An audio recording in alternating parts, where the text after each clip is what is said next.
We're back! Yeah. So, the next 2 weeks, Ronnie's going to be traveling, but hopefully today we'll have an opportunity to wrap up this Strider arc.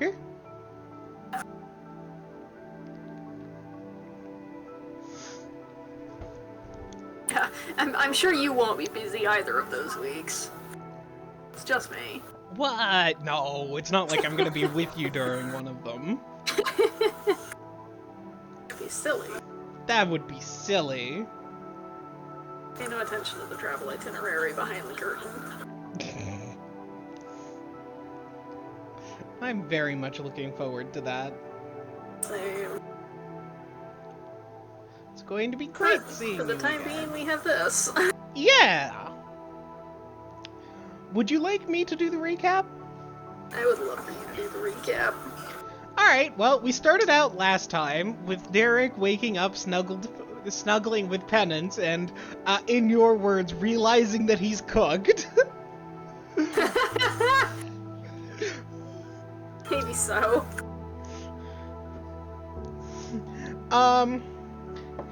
Derek then used the excuse of, we need to check our supplies to stop snuggling Penance.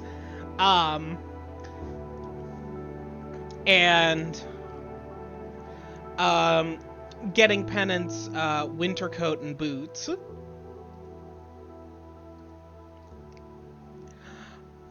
The next day, there was a little bit of an awkward because Penance was all like, well, if we're not doing anything today, would you like spa treatment? Would you like to be pampered? And Derek was all like,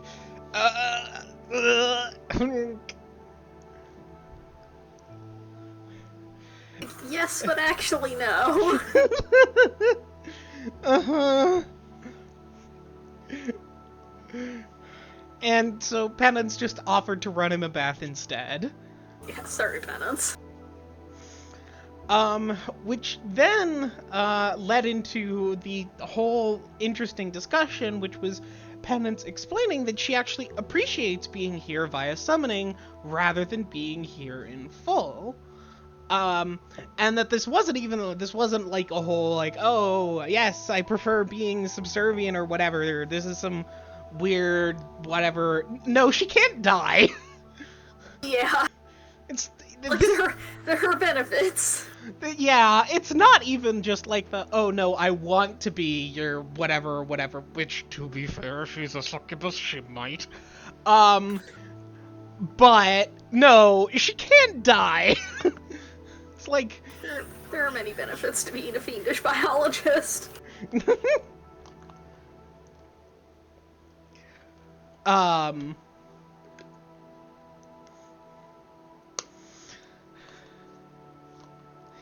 And then, Derek still going like, and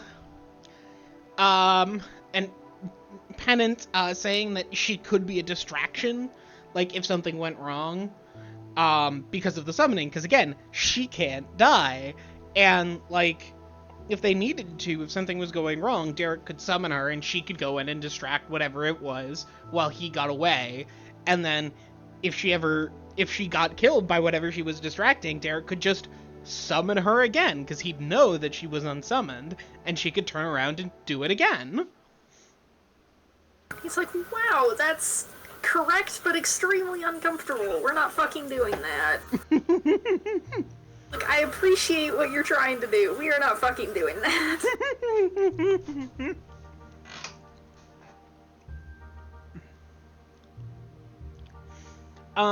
And Penance explaining that she's much more worried about Derek dying than him choosing to not resummon her.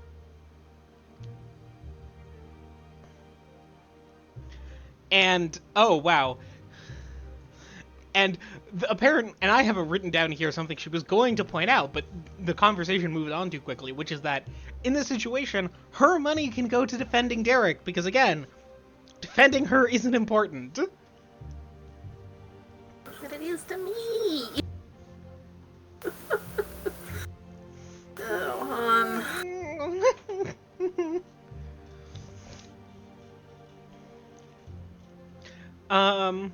And her talking about how she likes it like this and it's okay and she wants to utilize what she has, and Derek eventually asking her to not try to convince him more, with the subtext that it's because she might succeed. Yeah. It's like this... Not change things, cannot change things. Please stop trying to convince me. Ah. And so Penance was like, oh, okay, and tried to help Derek through whatever his issue with the summoning was, and bringing up that the summoning restrictions were basically gone now, and talking nice. about the fact that that this was basically the whole trick behind the summoning. Is that, you summon her, you let her use magic once or twice, and then you're used to her being able to use magic, and therefore you don't need to give her the permission anymore, and suddenly the succubus is free of all restrictions. Because this was very cleverly designed by people trying to exploit demons, but the demons were all like... Like, unfortunately, demons is the kings of exploiting people. You can't out-exploit a demon, that's not how it works. And more than happy to play Cowed.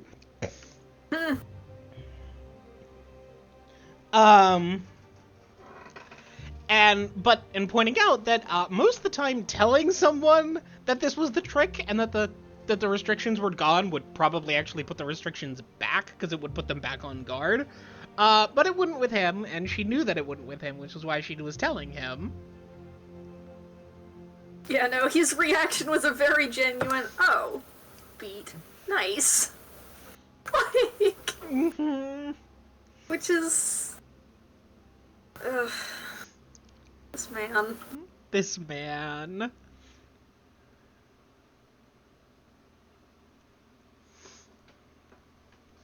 And explaining that she prefers the summoning because she's more worried about him dying than if something like the Digester or the Hydra happens, she can protect him. And it also lets her unsummon herself from sticky situations, like if she's ever, cornered by people in a dark alley, although she pointed out now that the restrictions are gone, she'd probably win that. But, theoretically, she could always... Hypothetically, she could always just unsummon herself, because she can just leave at any time after an hour has passed.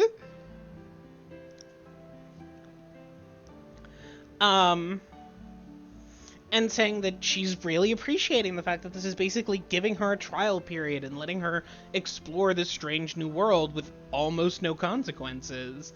And that she really likes it, and she doesn't feel like this situation is worse than, isn't worse than if she was actually here. And so, with the implication of, why should we be waiting on anything else? Like, why should we be waiting on this? Because I'm happy with this arrangement, and I don't feel... But, talking about her preferences about that limiting/summoning situation, and then talking about being summoned by Fair Donald during the Hades trip, meaning that, how long the Hades trip takes is not a source of uncertainty, because there are a bunch of other ways to power demon summoning. And she'd always planned for him to set up a new summoning for her, although apparently the sigil could be usurped, so in theory you could transfer it. And Derek's still saying that, no, he still doesn't feel cool about this. Yeah. And Penance not understanding, but respecting his boundaries and not pushing. And so you decided to head out to investigate the Drider on Coreyback. And a snowstorm. Oops. Yep, and got into a snowstorm. And so had to spend 2 days, but on the second day, you reached the town, which was a cluster of houses and a blacksmith. And met Elinenway, the elven priestess of Ahlona. And,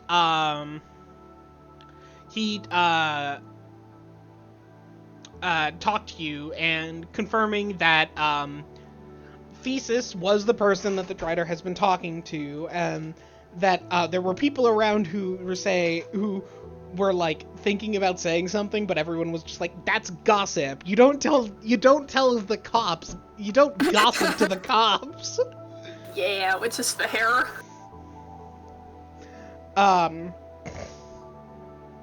And confirmed from the villagers that yes, they've been seeing this creature, and it looks like a beautiful woman with black hair and red eyes, except for the spider body that she has been trying to hide for the most part, trying to avoid that being noticed until. And apparently she's been talking to Thesis by far the most. And the thing is, and you're all like, and so Derek was like, "Can I talk to Thesis?" And so everyone in the town was like, "So about that."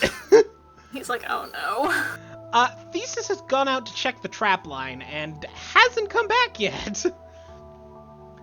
Which is like, not impossible, but like, definitely weird. And they did actually send out a guy to check the trap line. Like, they're not abandoning him. But he wasn't on the trap line, and they can't do a larger search because it is still the wild. Like, the town has the protection of the holy site of Ehlona.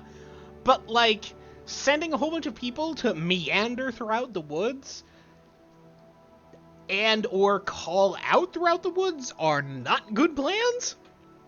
So they can't do that. But they did offer to take him along the trap line and give suggestions on where to search. And then Elinenway did give him a blessing of Ehlona's favor, such that he's just more likely to wander his way into the right result. Which is appreciated. And that was where we left off last time. With the group of you in the wilds, being led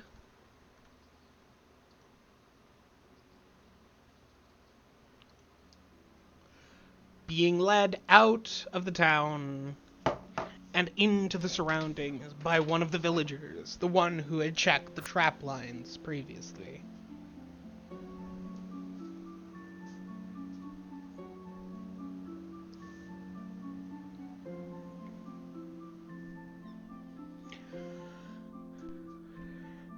At this point, with you traveling along the ground, Corey has some trouble moving between the trees and also would be very, very noticeable. So, unless you'd like her to revert to being a horse, which would work, but wouldn't be perfect, you'll have to leave her behind. Yeah, I kind of figured as much. Unfortunately, Dragneel big. Yeah, that's the downside. Would you like Corey with you, or are you just going on foot? No, we'll just go on foot, that's fine. The three of you then can head out into the forests. Here you can still feel the slight outsideness, the lack of belonging, of being in the wild, but it's not nearly as much. If you take a listen to the music, this is very different from the vibes of the, music of the wilds in which you are not welcome vibes. Mm-hmm. You can move out and away from the town and back into the forest proper, where the snow remains on the ground, several feet of which you go walking through. As you initially follow with the local hunter, you can move along moderately trodden trails as you head toward the trap line, which appears to be something the villagers check moderately frequently.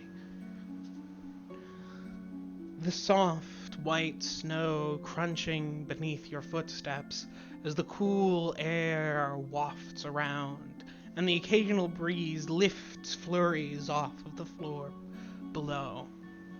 Large clumps of snow stick to the barren branches of the trees above you, with the lack of leaves providing little shade from the sun above.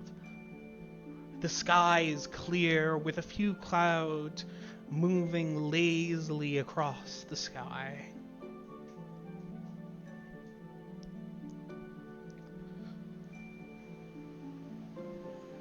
It takes an hour or two to reach the trapline, which appears to be sets of scattered traps for various small game. How confident are you in wilderness survival?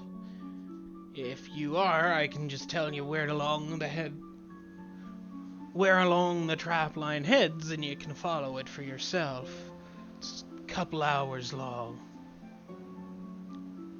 That should work just fine. Blessing of Ahlona be with you. See along here this general trek? That's sort of the ways.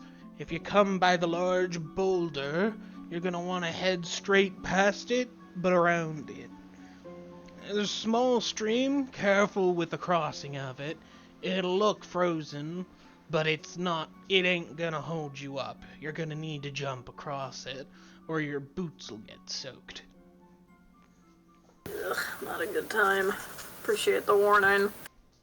Aye. Good luck to you. Thank you.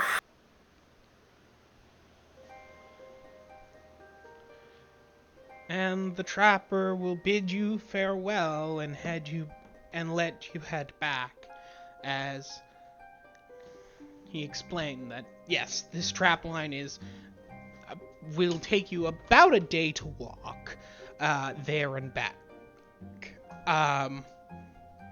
Which was why they were suspicious, but not like concerned when Theseus hadn't returned.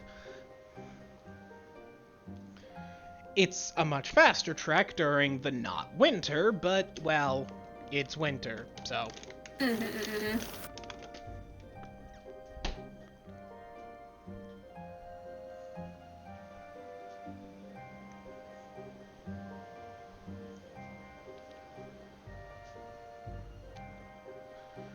Go ahead and give me a survival check to try to follow the trapline. Sure. Open the game, that might help. Just slightly. Just slightly.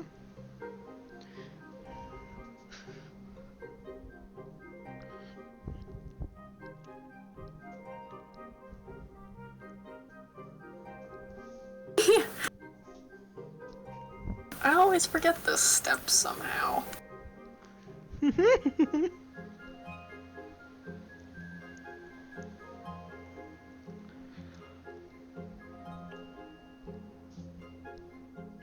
Oh, now it's gonna lag to all hell. There we go. Come on, buddy, don't botch this one. Oh! There we go, so we're up 21, nice.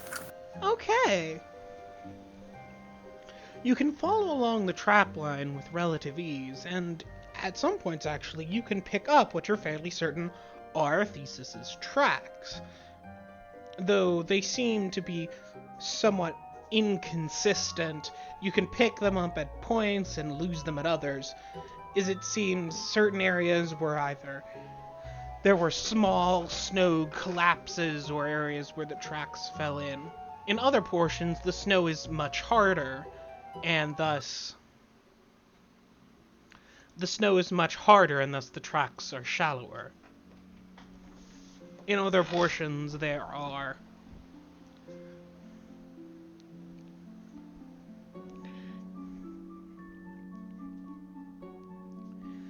you can follow along the trapline, moving through and seeing the occasional traps which have been set up well camouflaged, as traps are wont to be. Continuing through the day, Until at some point, you actually get a thought and suggest that Penance take to the air, now that no one else is here, as she has her wings out, and she's quite grateful about the idea, because that means she gets out of the snow, because she does not like the snow. But when you do, you can also say that she can keep an eye out further along for traps. Not traps, sorry. Tracks. And so she takes to the air and flies for a while, occasionally settling on trees and branches in sometimes slightly odd-seeming ways, as she has her claws, so she can just fly up to the side of a tree and dig them in and then just sort of hang on, kind of like a koala.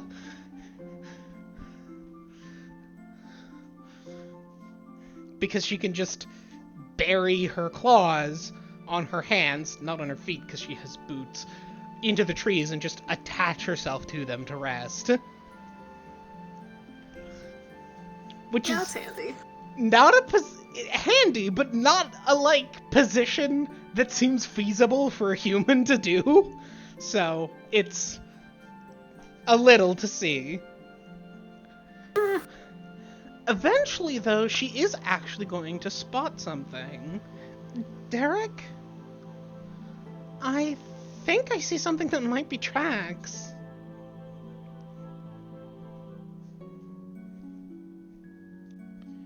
A bit of a ways out, there are sort of vertical punctures in the snow.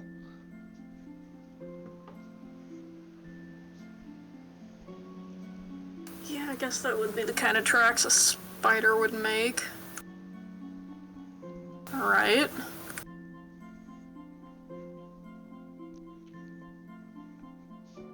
How far out are we talking?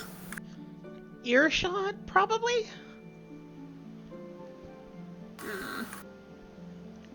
With my 21, do I think I can get back to where I'm at if I go to investigate? Yes. Okay, I'll go take a look then. You can wait for the tracks that the tracks and trapline that you're following to come near a clear landmark, because it seems that the tracks Penance has noticed are running parallel to the ones you've seen in a small divot in the terrain. You can then head out and go and inspect these tracks, which are much harder to notice except from the air, because as mentioned, they're pretty much vertical stabs down into the snow, sort of like you'd see with a ski pole. Mm-hmm. Not that Derek has any concept of what a ski pole is, but you know. Mm-hmm. Although, actually, ski poles have a ring on the end so that they don't sink all the way down, but you get my point. Mm-hmm. It seems that these tracks are following a small divot in the terrain, a ways out from the tracks of Thesis you were following, such that you wouldn't be able... It is at a lower elevation, it's in a small... Perhaps this is an area that a creek runs through when it's not covered in snow, but the elevation is lower such that you wouldn't be able to see, such that the bottom part, such that things low to the ground would be blocked by the terrain.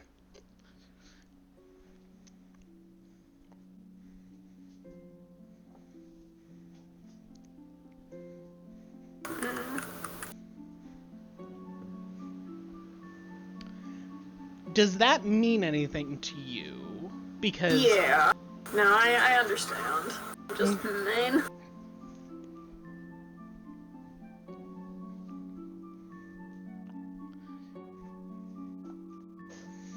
It's fairly difficult to tell much about these tracks, other than that the gate seems to be fairly small. But then again, if this creature has 8 legs, like you're suspecting, that's probably deceptive. Mm-hmm. Are these going, like, parallel to the tracks we were following, or a different direction? Parallel. Okay. Well... Finding Thesis is definitely our first priority right now, but... spotting for sure. I'll try and keep an eye on this trail, see if it stays parallel. Alright. You can head back to Thesis's trail while Penance keeps an eye on this one. Another few hours seem to pass before Penance will mention that the trail gets... There are several large juts in the trail. Instead of single puncture wounds, there are long slashes in the ground from where the trail was. From the other trail she was following, and then the trail seems to just vanish.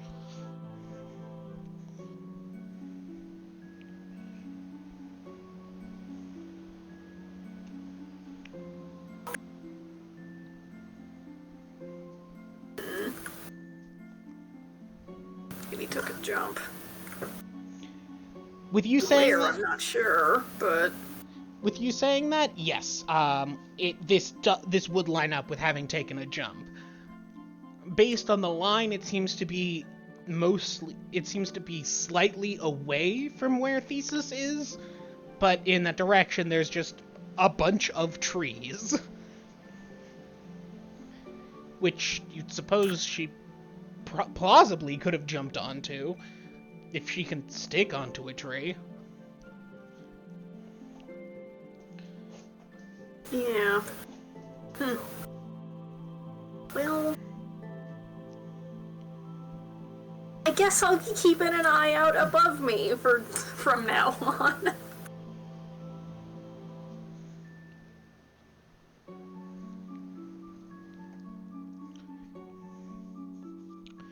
When you head back to Thesis's trail, interestingly, this portion seems to align with him taking a small detour and walking away for some time. You can see his tracks pointing not in the direction he was traveling, but in fact away from the direction of the spider tracks. A ways ahead of where the jump happened, which is why you didn't notice it until now, but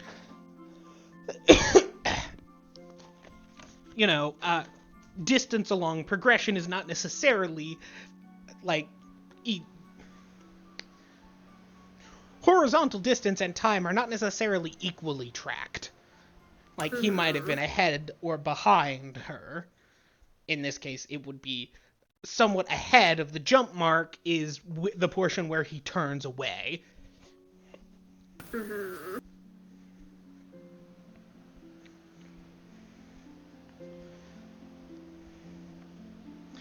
You can continue to follow the tracks for a while, and once they go back, you can see him actually walking in the direction of the jump mark for some time, and sort of ambling in that area for a while, before... not walking all the way to the jump marks, but in the direction of them, and then sort of a walking back and forth sort of pattern, before returning to his original course. Maybe looking for something kind of pattern. Yes.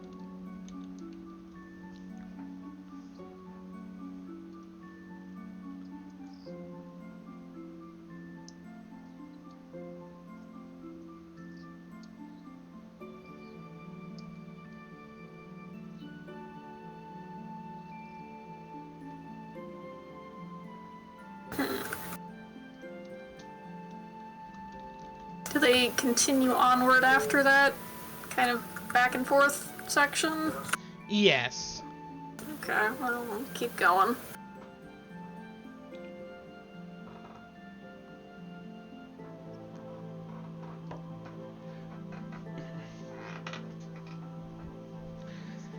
Back at they keep going along the trap line for some time.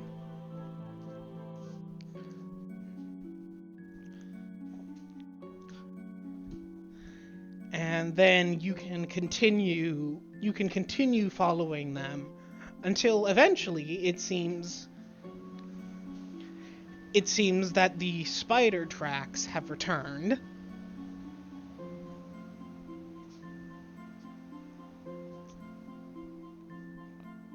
Interesting. Why'd she go off the ground for a while? Make a nature check. Sure, why not? One modifier? 6 of them. You have no idea. Now I do. Unless there was, like, something big and scary on the ground she was trying to stay away from, but... No, if that were the case, you would have expected Theseus to also react, which he didn't. Exactly.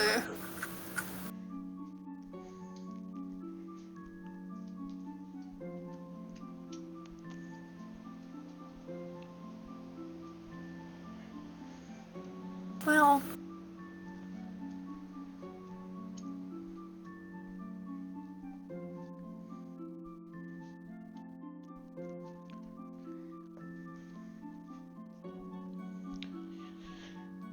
You can onward how, I guess. You can continue along the snow-covered trap line, moving further and deeper into the forest as the traps begin to become sparser and more scattered. It seems now, after several hours, the primary trap line has ended. And instead, these seem to be single, individual, scattered traps, further away, and based on the foreboding feeling you're beginning to get, more outside of Ehlona's protection.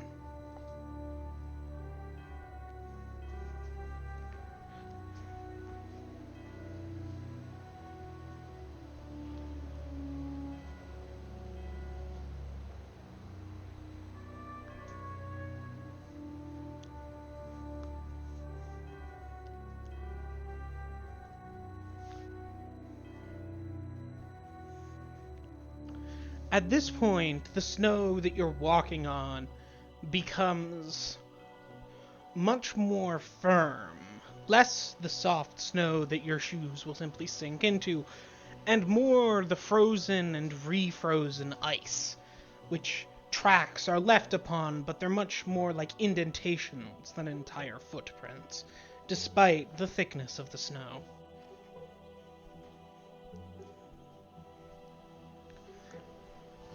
This makes Theseus's tracks somewhat harder to follow, but still definitely possible with the snow on the ground. He stops moving in quite so clear of a line, following the trap line, and instead seems to be moving around in a more sporadic pattern, perhaps to check some of his own traps as opposed to the communal ones.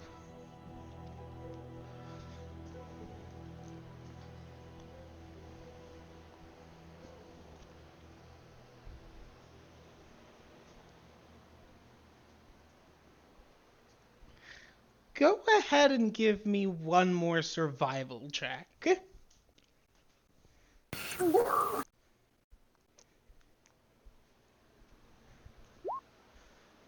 Not this.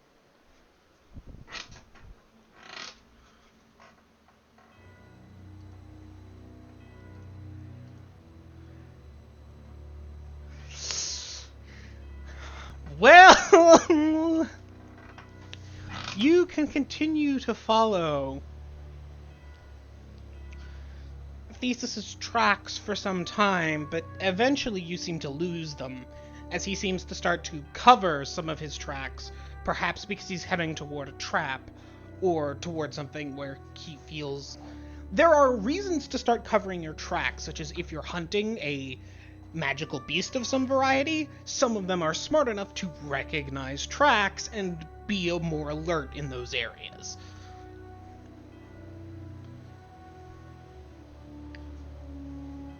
So, unfortunately, you begin to lose sight of his tracks. It takes you some time, including wandering through a section where the snow is much softer and lighter, where your feet go back to sinking deeply into it. But eventually, after about an hour of approximately aimless wandering, you manage to come across something. It looks almost like a sled track.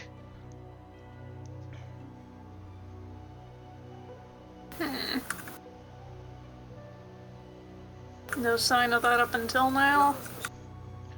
No, well, if you take a look at the sled track, it comes from one direction and goes in another direction. It seems you've stumbled across it midway through. Okay.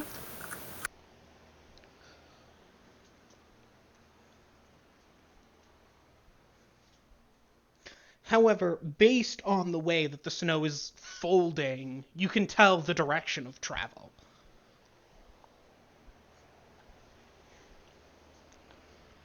As there is a large rectangular section, about 2.5 feet wide, where the snow has been compacted somewhat evenly, as though something large and rectangular is being dragged across it.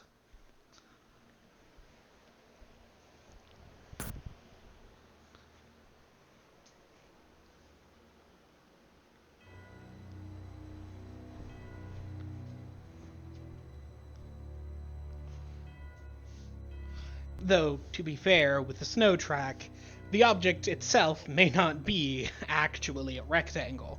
The impression it would leave is simply the largest. It would leave a rectangle pretty much regardless of its shape, based on its widest dimensions.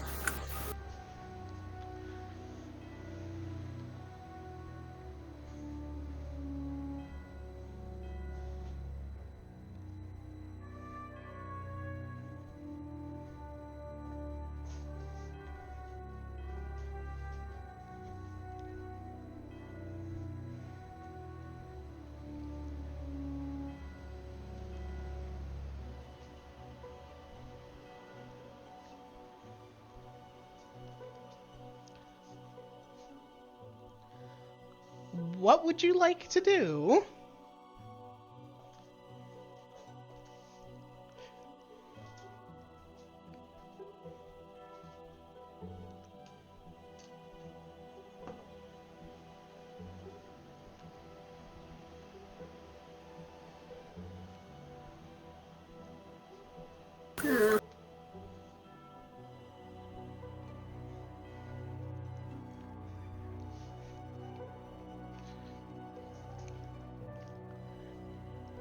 Do you have any idea what to make of this? Not really.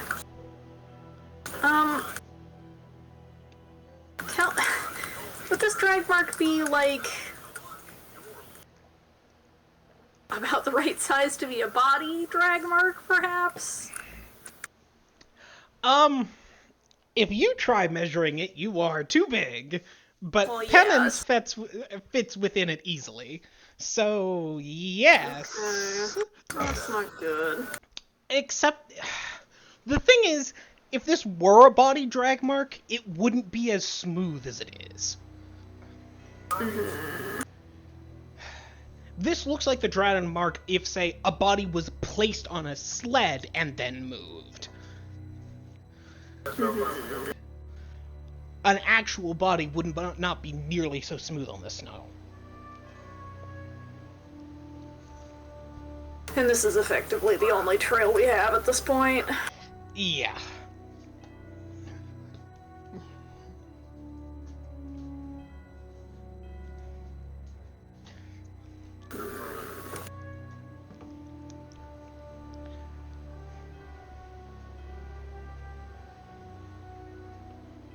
No.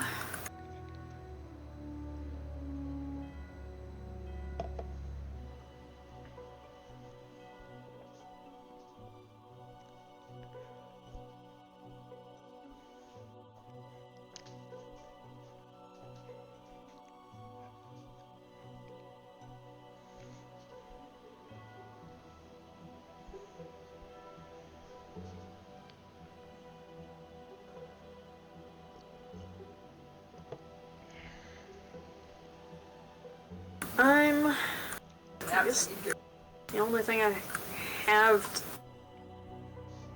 to follow this and lost the spider trail as well. We've lost the spider trail as well. Yes. Well, I guess let's see where this goes, because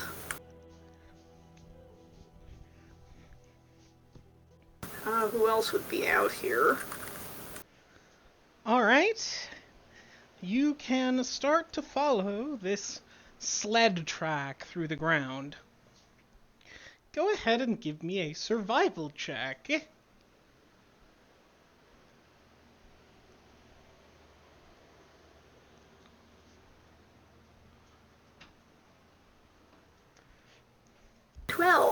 Marginally better. It's at least double digits this time. Okay. You manage to not lose the somewhat faint track even through the harder snow. And while you can't do much other than simply keep sight of it, you do notice something interesting about it. Which is that it's not in a straight line.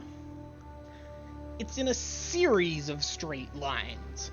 Like it's being pulled in one direction and then pulled in another direction. It's mostly heading in one way, but it seems to be made out of a series of shorter straight lines.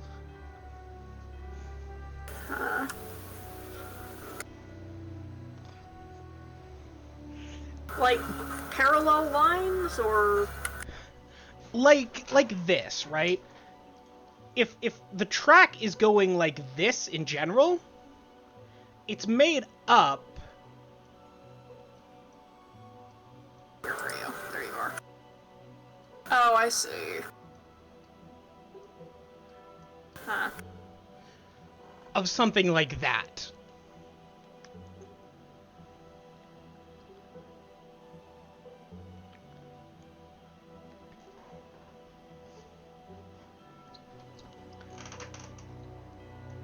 Derek, I think I know what that means. That makes one of us. Let me check something real quick. And Penance will take back to the air again and fly over to one of the large trees in the area. Yeah, look, here. Oh, I guess you probably can't see from down there, huh? There are holes in the tree, kind of like when I put my claws in. There's 8 of them. I think something had jumped onto and was staying on this tree, and look, it's in a straight line. She'll take off from the tree and fly towards a different large tree at the terminus of the other straight line making up the drag mark. There are holes in this tree as well. Hands on hips. Now what the fuck?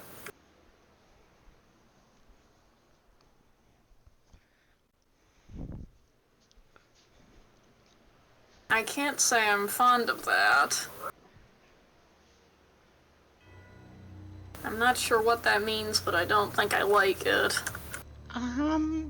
Well, I mean, what I think that is that this is the spider. If there's 8 holes, it seems like Dragon what? I don't know, but, well, at a minimum, these tracks are a lot harder to follow than hers. So, if she was trying to make it somewhat hard to follow her, it would make sense for her to stay on the trees. Maybe she couldn't jump between them with whatever she was dragging? She could just have a long cord of silk between that she was holding attached to whatever was on the ground.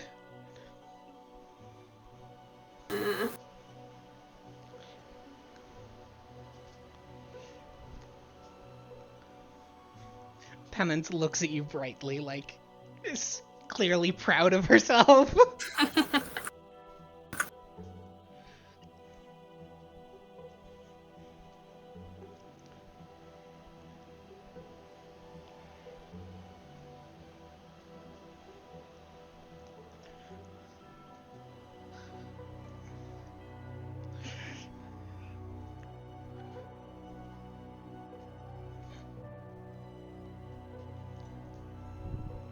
think let's follow and see what we find.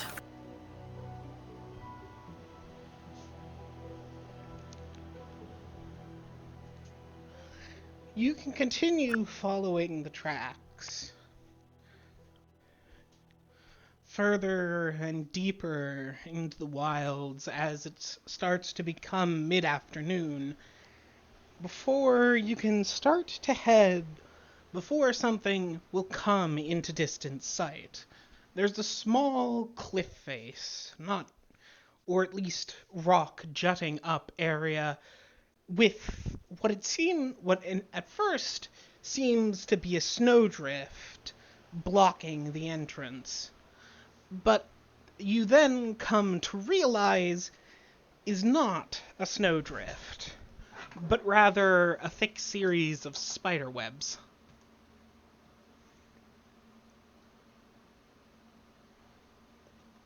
Cool. This is fine.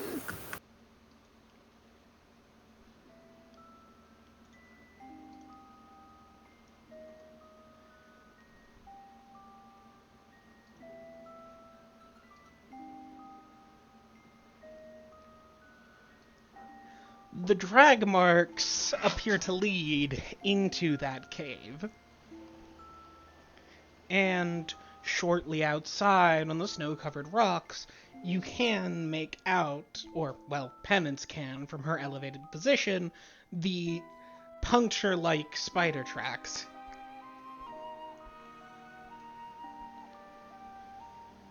Oh, for God's sake.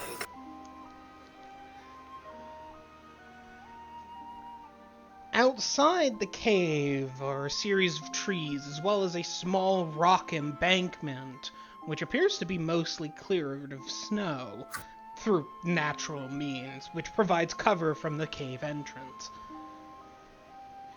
Above it is fairly short. There's perhaps 5 to 10 feet of rock before the ledge above and the continuation of the ground. From what you can tell, it seems that the cave goes mostly downward initially.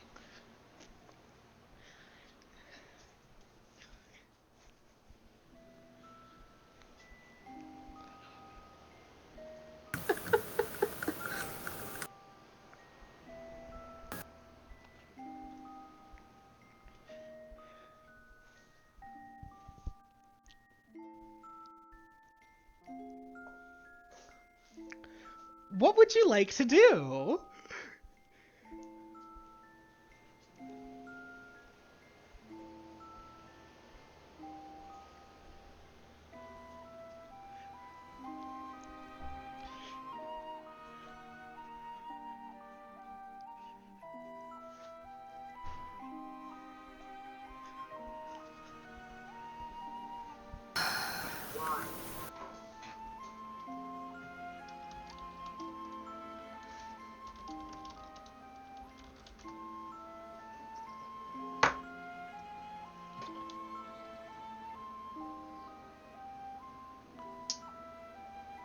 Something stupid is the answer.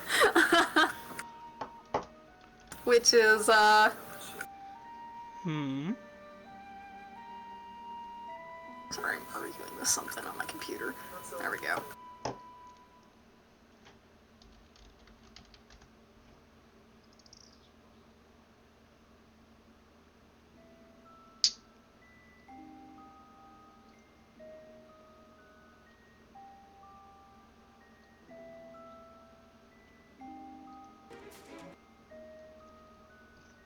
Which is to say, I would like to approach the cave.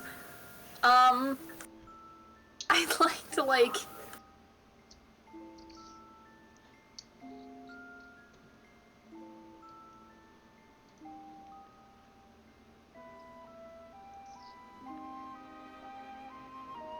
Yeah, no, I'm just gonna, like, approach the cave and kind of call down into it, like... As you approach the cave, you are actually going to hear something from within. Oh boy. Don't do that. Don't do that. You'll hurt yourself. Yes, they burn, but they're stuck to you, and they might burn fast, but you'll still be left with burn. Don't. And if you don't want me to do that, then you're going to unwrap me slowly, leaving the arms for last. Why the arms for last? So that I can still burn them if you stop partway through. Don't burn them! You'll hurt yourself. Yeah, okay.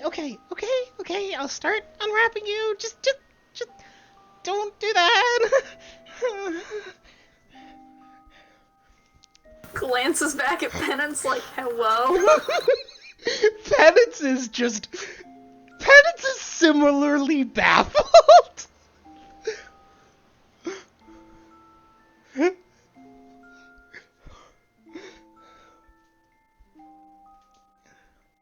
Excuse me? Hello? Wait, someone there? What? Why is someone...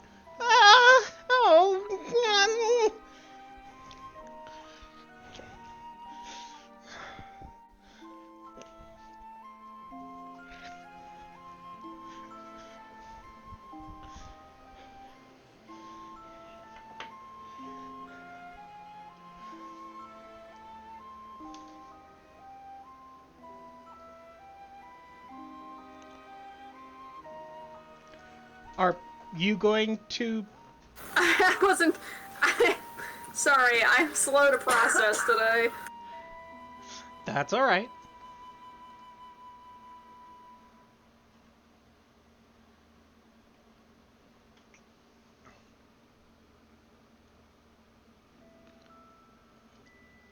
Is everything alright in there? I think gonna, like, slowly head in. Not, like, kind of stop in the entrance and look down. Unfortunately, you can't see much. What with the spider web that has caught enough snow to become fully opaque, blocking the entrance. You also couldn't head in easily with, again, the same very large spider web blocking the entrance. Yep, yeah, everything's fine. Mate, no?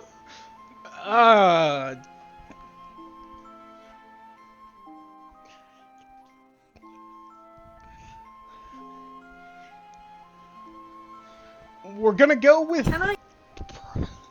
Can I just come in and see what's going on, or is something going to light on fire if I do that? No, the fire is me. I'm threatening to light my cocoon on fire. Don't do that!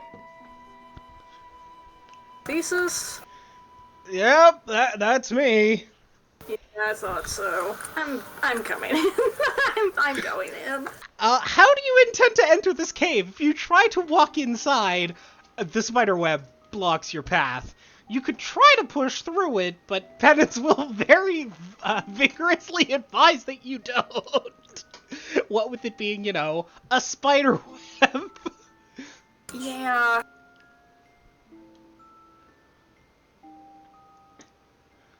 Can I try to cut through and open up a gap? Alright, you can pull out your glaive and attempt to cut open a gap. Go ahead and make a strength check to see if you can cut through the spider silk, blocking the entrance. As you take a look, these strands are much, much larger than you would expect to find on a normal spider. You would expect to find on a normal spider web. Can I sell you on athletics? Yes. Excellent.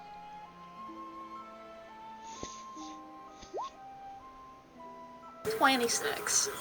Okay. Most people would have significant trouble with this, but you can take the glaive and slash an opening through the spider web.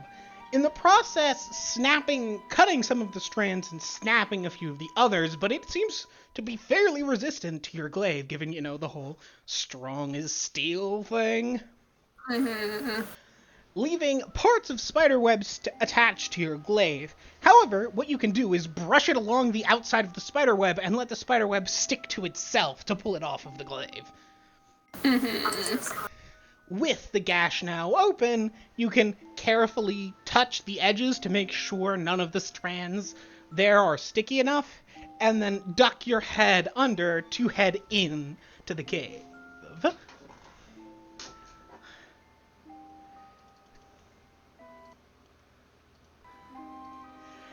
Inside is a somewhat odd scene.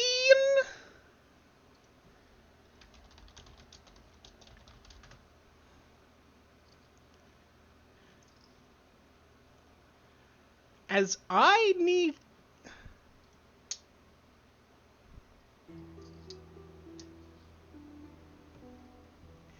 a somewhat odd scene, as there is placed inside, as inside you see a man with a blindfold over his eyes made of spider silk, currently suspended from the ceiling, partially cocooned in spider silk. It seems with the bottom of the cocoon starting to be unwrapped by a fairly large spider-like woman. She matches the description that you've heard for the most part, with her upper human portions being the shape of a quite beautiful young woman. Short, bob-like black hair extending to her neck with two bright red eyes, as well as, it seems, now that you pay attention and particularly reflecting back at you, several more hidden underneath her bangs and hair.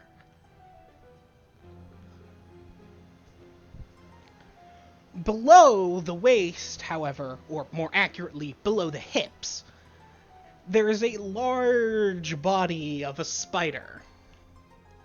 Massive and black, both the two back segments of the spider persist, all 8 legs attached and standing up from the floor. Large spinnerets protrude from the tail end of her spider body, and the chitinous exoskeleton glistens slightly. Adorning her human portion seems to be quite well-made clothing, dyed a similar black to the chitin of her spider form.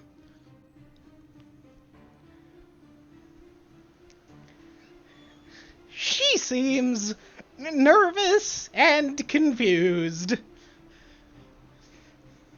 and is in the process of uncocooning Thesis. Just kind of surveys this for a moment. Glaive not putting it away, but also not actively holding it in a threatening way. Just kind of off to one side, like... kind of like holding it like you would a walking stick, almost. Like, it's not away, but it's also not actively a threat at the moment.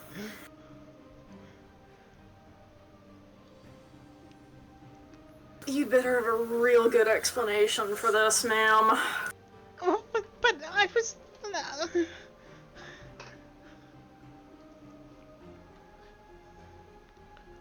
I just started to think that probably everyone was overreacting about you, and I would probably have to do nothing more than come out here and talk to you and make sure you're not a threat to anyone, but you understand how this looks, right? What do you mean? I'm courting Thesis. This is courtship? Well, yeah! What else would it be? You aren't dead! Why would I... Wait... Oh, brother.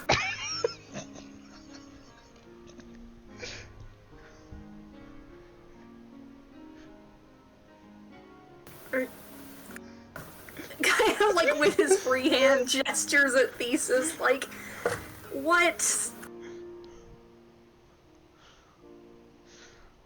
I did not do no. What? Yeah.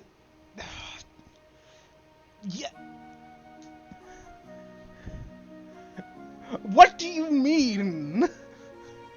Well, to be clear, he's blindfolded, so he can't see your gestures. Oh, yeah, I forgot about that.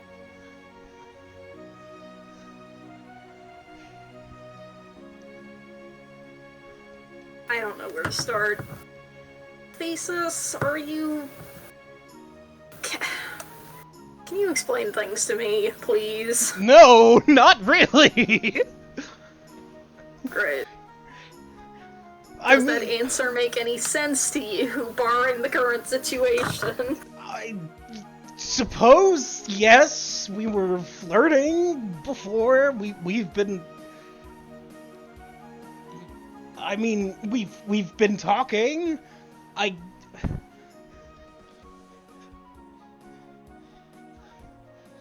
Just reach a voice. Theory, can you explain what's happening? But, well, I mean, we talked, and so I liked you, and so I thought I'd bring you home, and we could talk more, and we could do things, 'cause, I mean, you weren't... I was gonna give you some clothes, and then... But I knew that you didn't like, my spider form made you nervous, so I was like, oh, I'll put on a blindfold so that you don't have to see it, and then we can just talk some more here, and, well, that's just, that's the next step. Like, after you talk to people, then you bring them home. Hell, this is hell. Right? Just kind of mumbled to himself, just, I'm in hell, this is hell. Tarek? What's going on in there? Cultural miscommunication.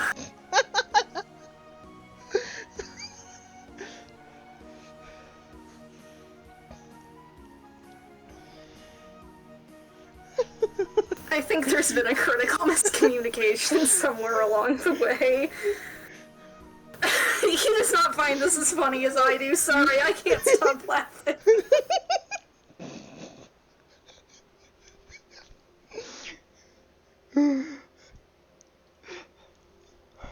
Madam, that is not how humans do it, even a little bit. But it's how my mother got my father.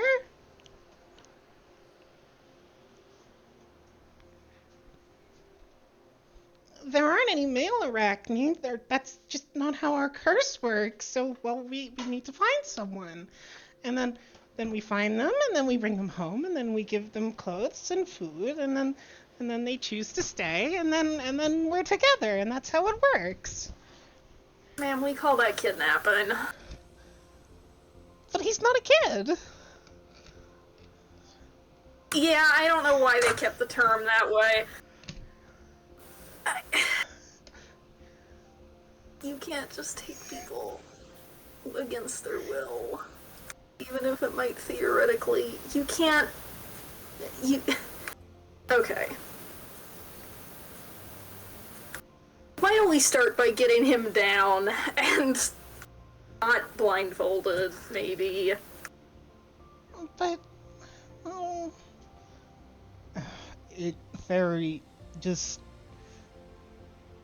It's fine. Yeah, but you've always been nervous whenever you've been able to see that... This is...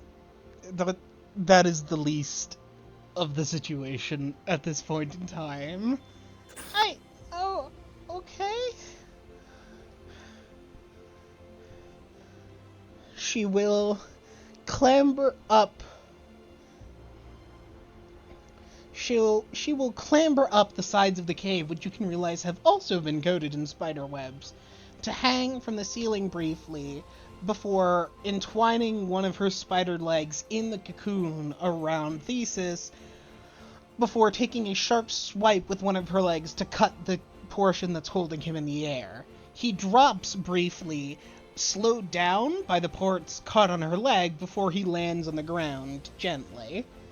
She then hops off the ceiling and almost clambers on top of him to do the spider, roll around the thing they are cocooning motion to slowly uncocoon Thesis.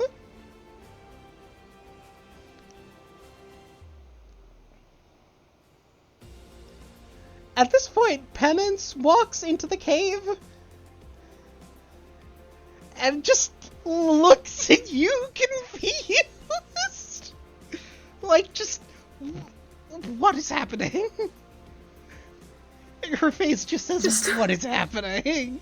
Tired look, like, wouldn't we all like to know?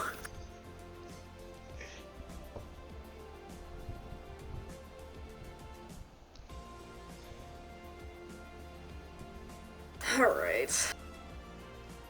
Let's, since no one seems to be in imminent danger here, let's back up and try this again from the beginning, maybe. Hi. My name is Derek. I'm a paladin of Heronius. I was sent here because there were reports of a, air quotes, drider that didn't make any goddamn sense. And I'm apparently the guy that Doulahan sends when things appear to be complicated but not necessarily actually threatening. You can see that the Arachne seems to tense up when you say Heronius because, well, yes, they are heroes. They're also, if you were going to pick a god of monster hunting, it would be Heronius. But the, confusing but not actually threatening seems to get her to relax a little and go back to uncocooning Thesis. I'm not here to start a fight unless I need to, and I don't think I need to. So, why don't we try this again from the top? Okay. I'm Ariadne. I'm an Arachne. Welcome to my home. Please don't set it on fire. I will not set it on fire, certainly not while I'm standing in it, unless you try to kill me, at which point I take that back.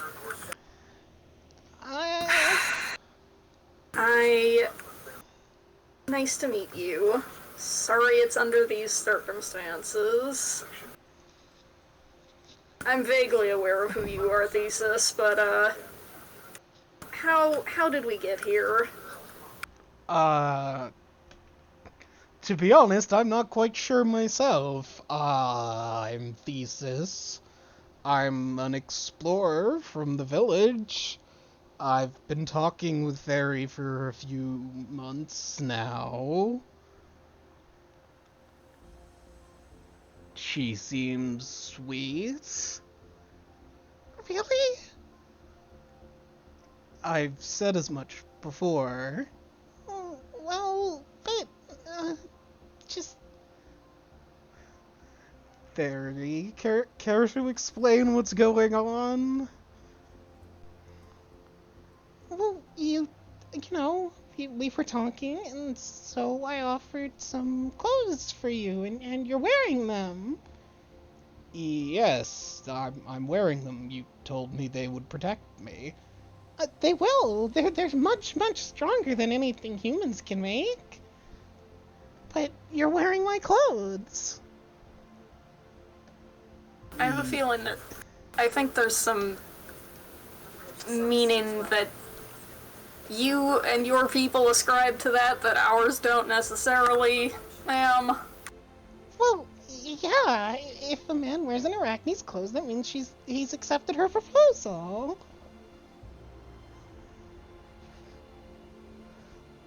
And so then you take him home, and you can get to know each other better for a while.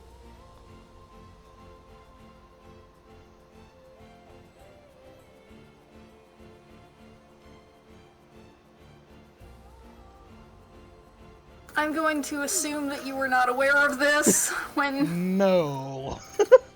No, I was not. I don't mind, per se, but what's with the venoming and taking me back to your cave? Well, but that's just... Well, you know, you have to show them right, and so you take them home, and you can't... You have to make sure that they wake up okay, and, well, apparently humans can, like, freak out if they're shown the cave all at once, so you need to give them time to adjust. Okay, I need you to understand... I understand that you meant well. I need you to understand that that looked extremely aggressive from our point of view. That looked like you were planning to kill him. If I was gonna kill him, I wouldn't have bothered to drag him all the way back here.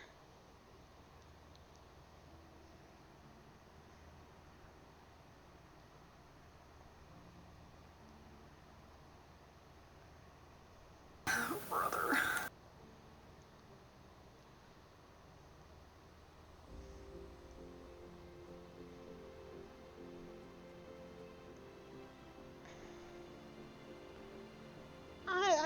I was also told that it's better if you take them home because the other humans don't understand. They won't understand, so it's better if you make it so that they can't look for you. Because it looked like you were trying to kill him. Okay. Actually, no, in her defense, I don't think, even if I chose to stay here, I don't think the village would respect that.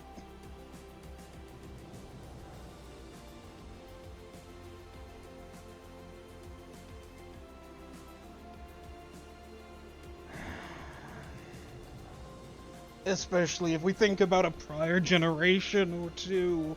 I could see her mother. I could see another village, perhaps, trying to kill her, regardless of how I felt about it.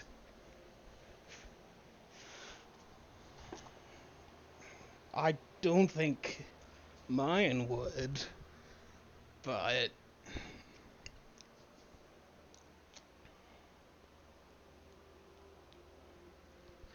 yeah, Derek, unfortunately, like, especially, like, if you think about the closest thing that, go ahead and give me an Arcana check. Let's see if you have any similar things that you're familiar with. Sure. I mean, I'm like, yeah.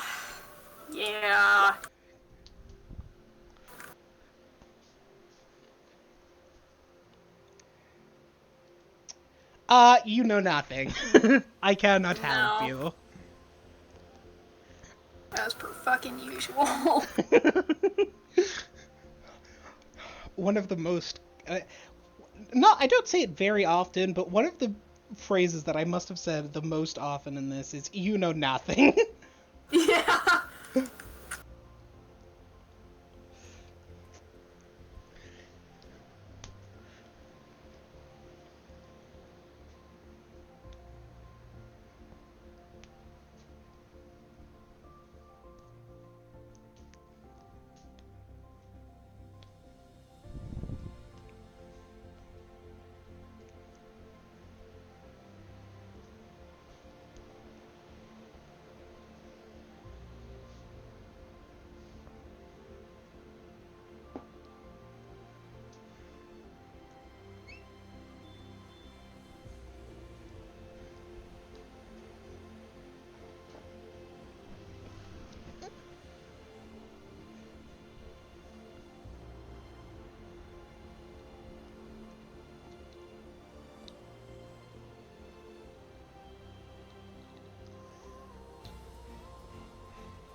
Okay. initial misunderstanding notwithstanding, that's kind of between the two of you to sort out.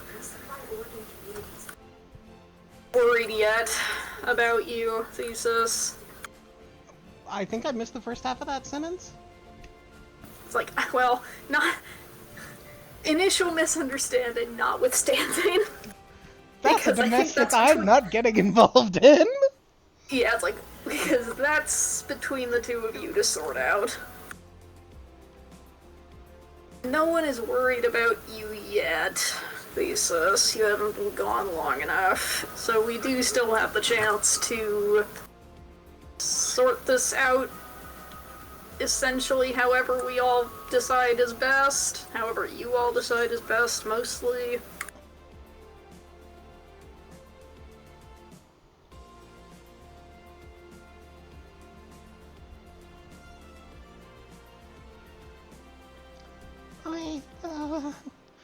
Well, do you want to stay here, Thesis? Please? I don't, well, that's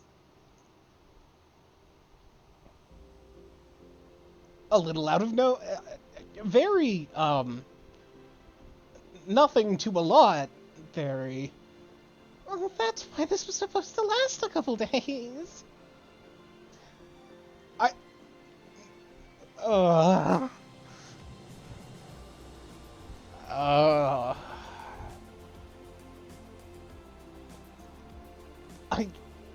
I don't mind staying with you, but I don't want to give up everything else I have for it if I... Oh, but what if the villagers don't understand? You said they wouldn't! I mean, maybe. You know how they look at me. They've thrown spears at me.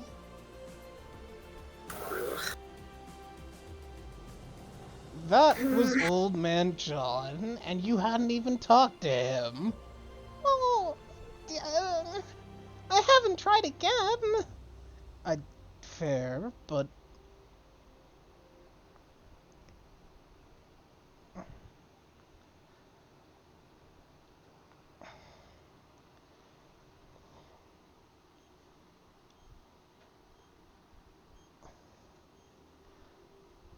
I should probably go back and tell them I'm fine.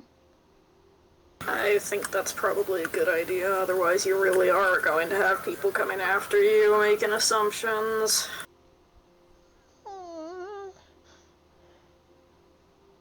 The current attitude, from what I can tell, seems to be mildly suspicious but largely fine. And I can offer you this. The whole reason I'm here is to make sure you're not actually a threat to anyone. The word of a paladin of Veronius is pretty pretty worthwhile in most people's minds when it comes to assessing something like that. I might be able to help settle everyone's nerves and have people be more willing to hear you out and let you stay. I don't really want to live with them. Always having people and suspicion. And I think he means just stay here, Fairy. Oh, would you come here? We can figure that out.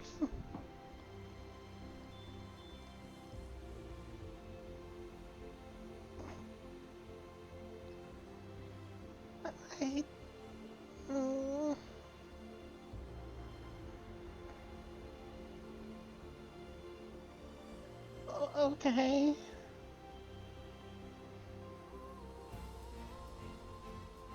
That's got you nervous. I'd like to help if I can. People, I don't... From what I can tell, Arachni are not social creatures. Are not what? Sorry, noise. Social creatures. I am afraid I'm completely unfamiliar up until you. I don't... so many people knowing where my web is.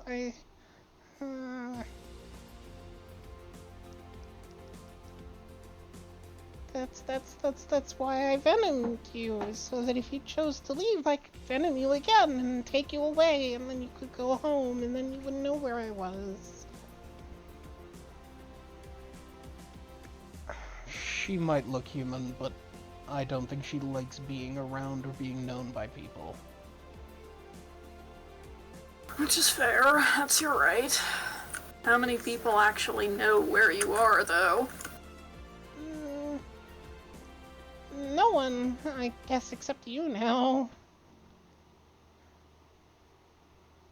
Oh, great, you know where I live. I can keep a secret.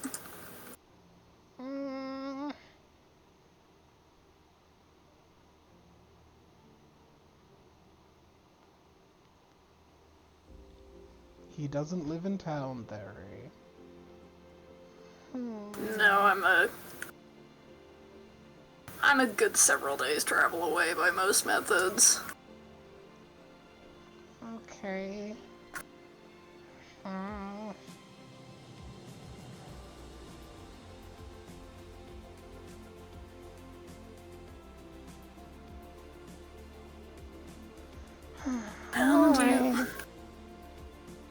And you can always set up other measures. Set up 2 or 3. I'm not sure what the word is. House is not it.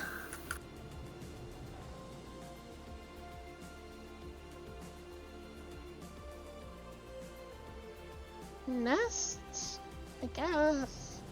Oh, it's a lot of silk. It's true, but you don't have to do it all at once. Or you could just have backup locations in mind that you can move to if this one's found. But if I'm found, it's too late.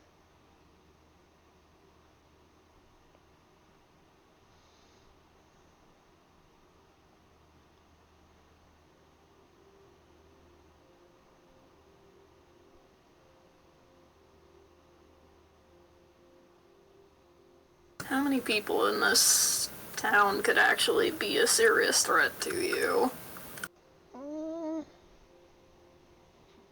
Well, Genuine question, I'm not sure what you're capable of. if there's 5 or 6 or 10 of them all at once.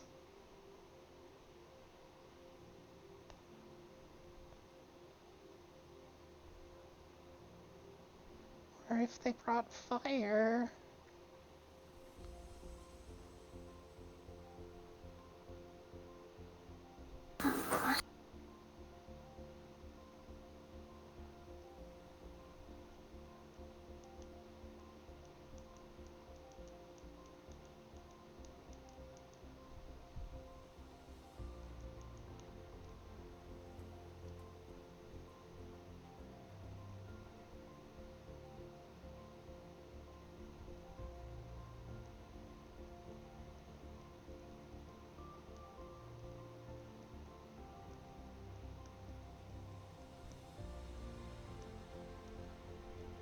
Well, the way I see it, your options are more or less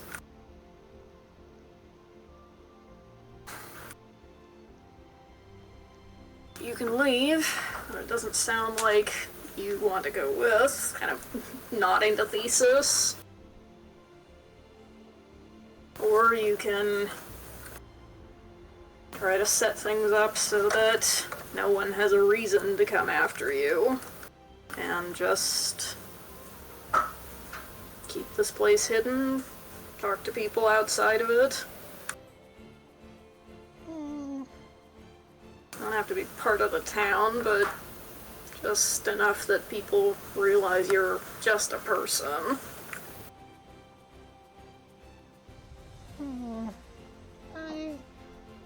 Alright, yeah, we can... If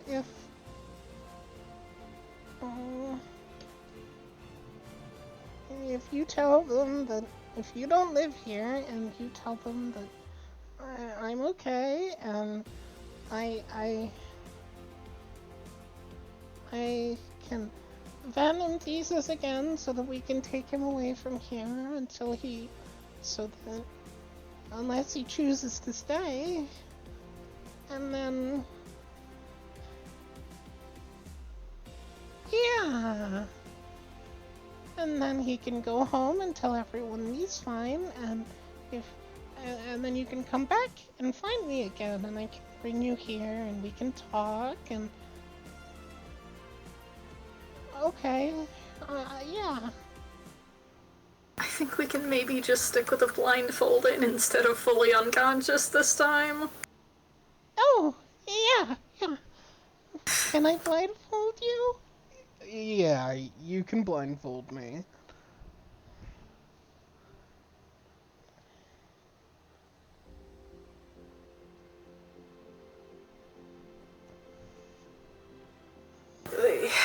I'm gonna holster the glaive again. Like, okay.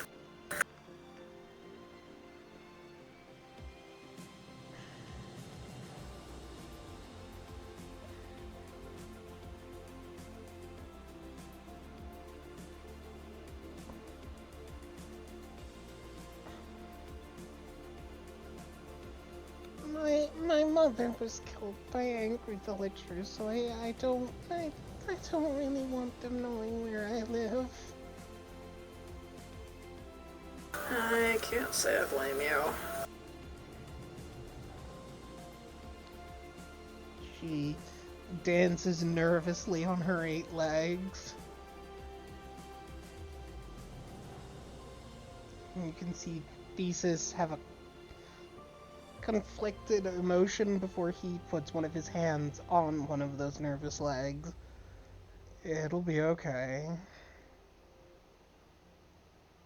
She turns to look and look toward and down because it does have the proportions of a centaur, effectively, at him, just seeming surprised and somewhat delighted that he's placing his hand on the spider portion of her.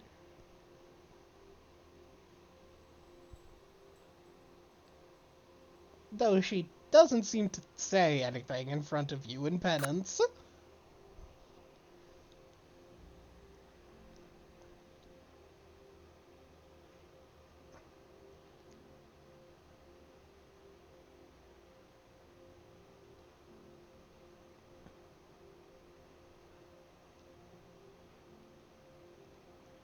Well, I'm glad this is working out. I admit I got a little worried. But we'll figure this out. Make it work. I'll do what I can to help. Okay. Oh, I guess this has to go back to the village now? I think that's probably for the best. I'm not worried about him yet, but if we don't come back soon, they're gonna worry about us. Although, we might have a bit more time because we were searching. It's true. Alright. I'll blindfold Thesis and we can go a ways from the cave, and then I'll let you guys go. And I promise that I won't tell anyone where you are. Okay. He's a paladin. He can't break that promise without losing his magic. Oh, okay.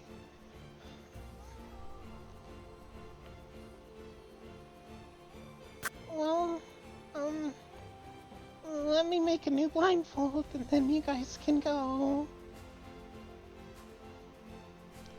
She will move to curl her body around such that her legs can manipulate her spinnerets, and in a somewhat odd display of her weaving the silk, she will produce another blindfold and place it over Thesis's head, and then the group of you can walk out of her cave a reasonable distance, ways enough away that you'd have trouble making your way back, particularly as she has made a point to cover the tracks that you all have been leading towards the cave.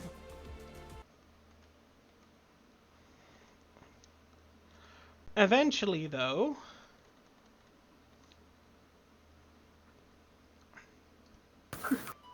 Notice that he did not put caveats on that promise because Penance didn't say a damn thing.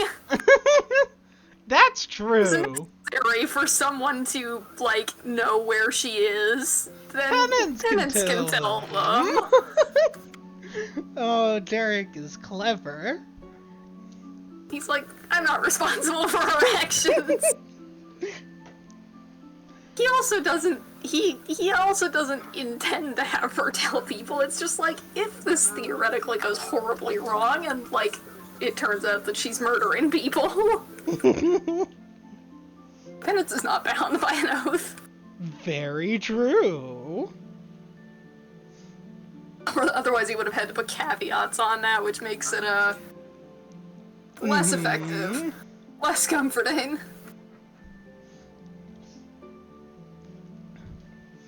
She will eventually lead the group of you far enough away from the cave and then say goodbye, because you're heading back to the town. If you come out into the woods again along the trapline, I'll find you. Alright, I will see you later. Sure you don't want to come with and, let people see you and see that you're not a threat? No.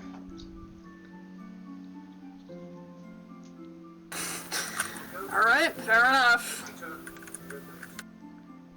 And she will leap away a few times. You lose sight of her in the darkness, but Penance can inform you later that it seems that part of the reason why she left is that she's going back and obscuring the tracks much more thoroughly now that you're not there with her. Makes sense. Because snow!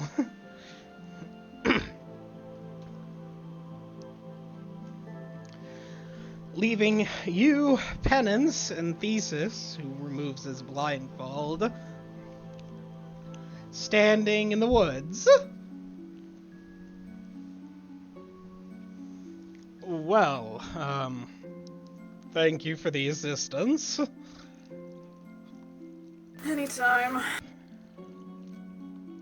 Sorry for the, awkwardness of the situation. No, that's all on Theory. I was threatening to light the cocoon on fire with a tinder twig before you arrived. I wondered what you were I wondered what you had up your sleeve.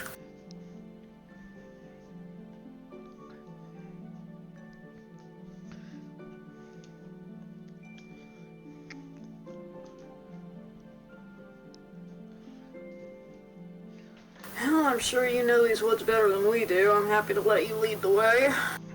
Yes. I'll lead you back towards the town. From what I've heard from her, Arachne are a type of Lamia. Does it means anything to Derek? He worked in the arena, so probably. Some type of monster that's like half woman, half animal. Okay. No, Derek would know them as half woman, half snake. Okay, fair enough. Have you heard of Lamia? In general, yes. Not like that.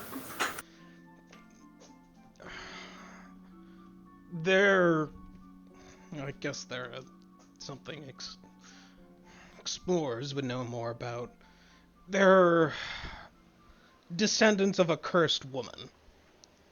Most are part snake, some are part lion or other animals.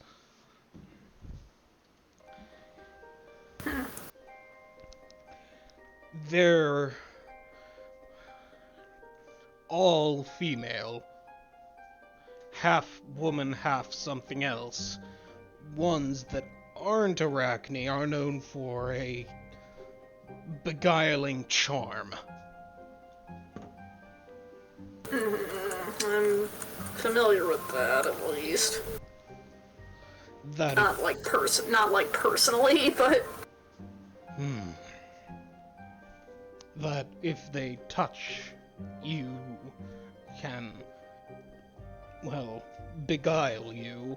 It's a warning given to male explorers.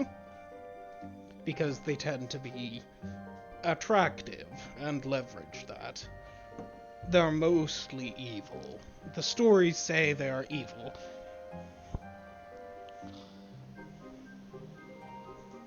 And lead men a lot of people and things. They are descendants of a cursed woman who was cursed for good reasons, I presume.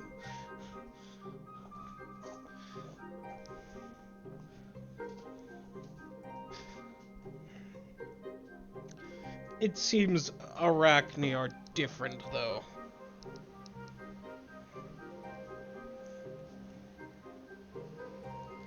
Or the stories are just wrong. Wouldn't be the first time. No, she said that Arachne are not Lamia. Not anymore. And I did check once with the Linenway.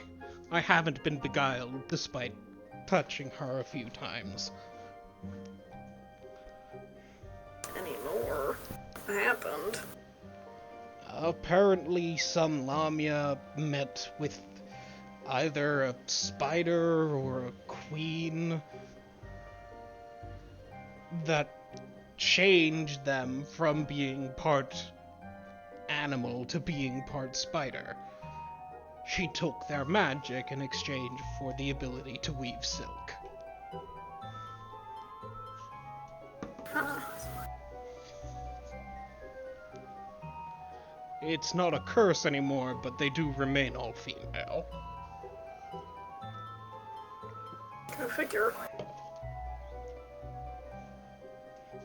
I actually don't know if they can have male children, or if those just aren't Arachne.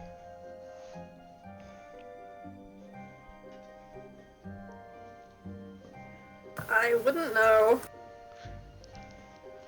Theory might, but I haven't asked her because broaching... Well, you've seen how she can be. I feel like broaching the subject of children would... Give her some ideas. Yes. She's sweet, but...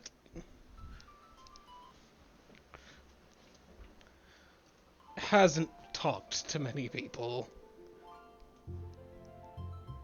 Yeah, I got that impression. Can't exactly blame her, but,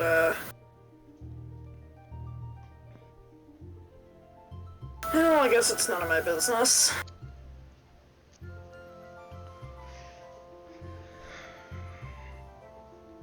Thank you for your help, though. Of course.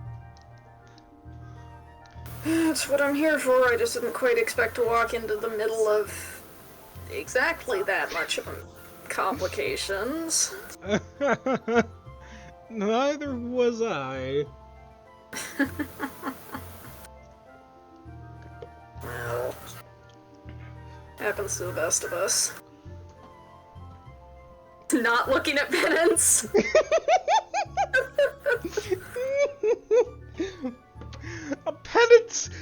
Everyone seems to have, looked at all of this and gone, this is all... Wow, that's relatable in a not necessarily good way.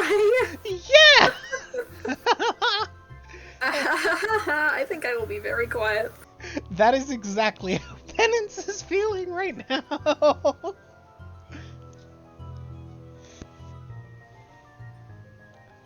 I think it's time for me to play the quiet game.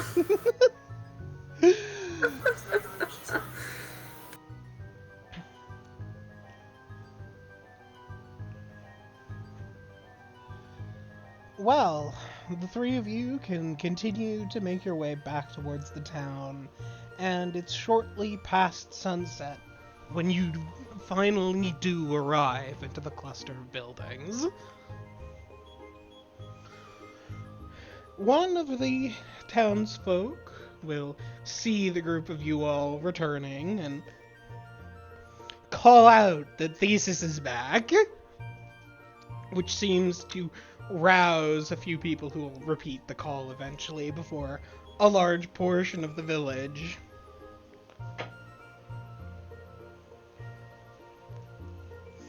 starts to gather around all of you, asking Thesis, what happened? Where have you been? Are you okay? And he's like, yes, I'm fine. I got a little lost, but, you know, the woman found me, and I'm okay now. Kirk will not correct this misinformation.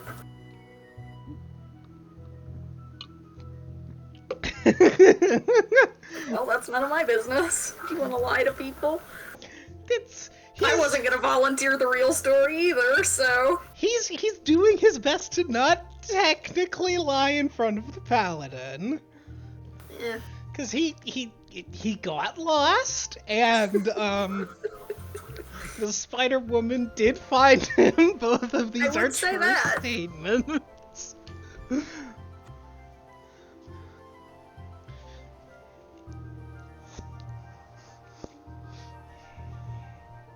But yes, he's back now, and it's fine.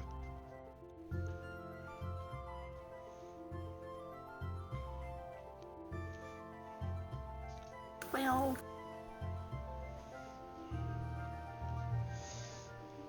Some of the townsfolk are more than a little suspicious of this, and he says that the woman has invited him to her home, and some of the townsfolk, the people who were going to tell you, who plan to gossip to you, are sort of talk amongst themselves with a clear I knew it sort of expression, sort of reaction. Some of the others are like, oh, it's a trap, and one of them is even like, tell me where, take her up on it and I'll help you kill her. Absolutely not. I'll step in on that one like, no the hell you won't. No, you will not. She's not a threat. She's not human, but she's not a threat. What do you mean?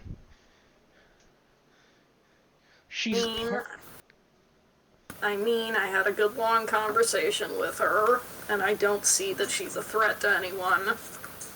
She wants to be left alone, and she wants to talk to people occasionally, because being alone is lonely.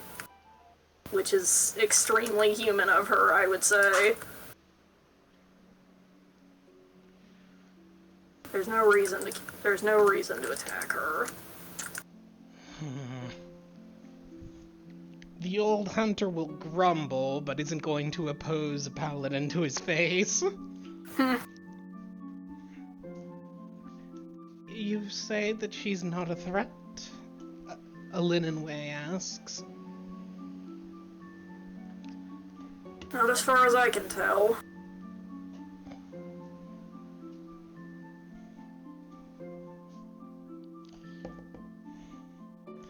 Very well.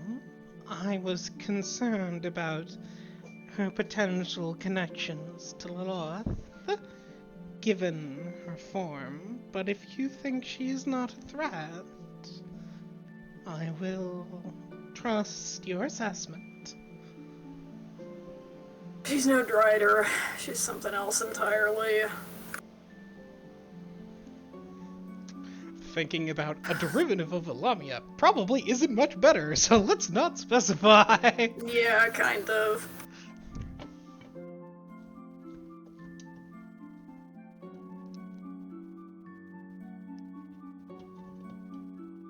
Mostly it sounds like what she wants is to be left alone.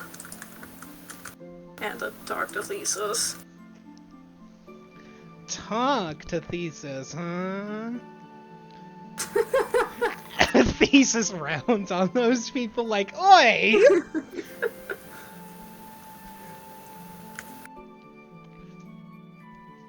Carrick will neither confirm nor deny.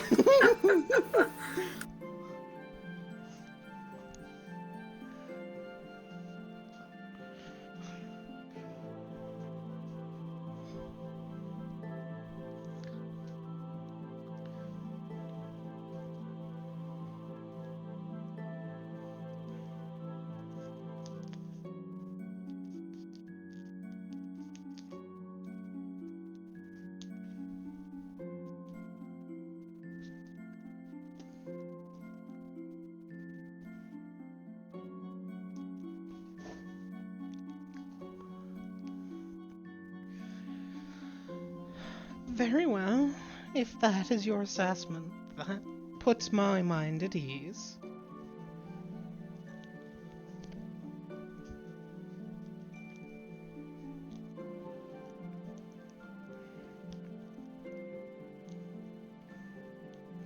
I do not speak for the entirety of this village, but I can speak for many when I say we will not trouble her.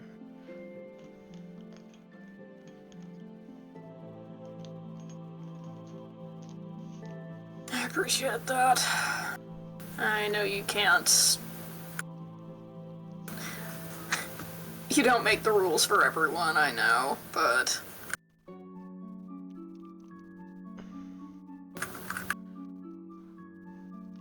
But I appreciate your trust.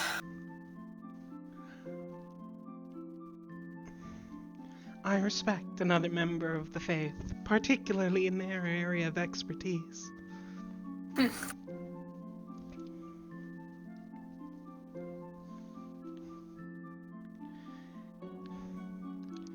Heroniclea is the hunter of monsters. Make a religion check?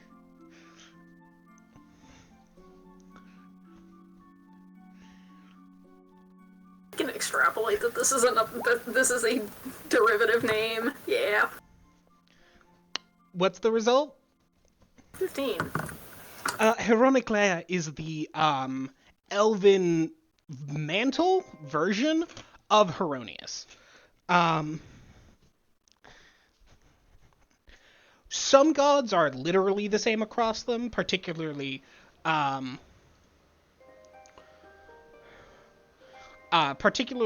racial ones like Corellian. So a few humans will worship Corellian, but other gods like Heronius have very similar versions across multiple species.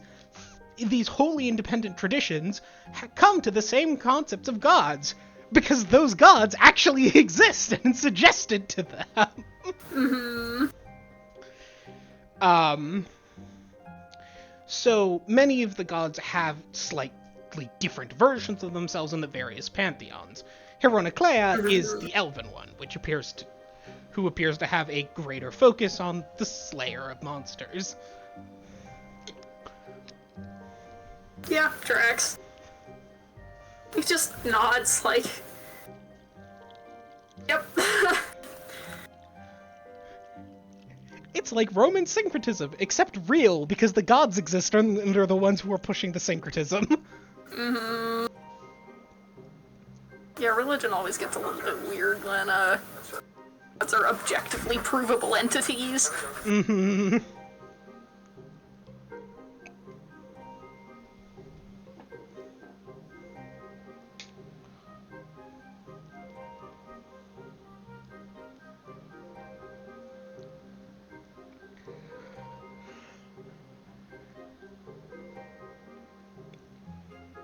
Well, he's happy to, float around for a while, like, answering any questions and concerns people have, but I don't think I have anything more specific. There are, that is indeed. There are some more questions, and the villagers will offer to give you shelter and food for the night. Yay. That's appreciated. Sort of in compensation for all of the everything. And but like, hey, this was the easiest mission I've had in like months. We're good. and Like, the only thing that happened here was a little cultural miscommunication that had to be hashed out. That's fine.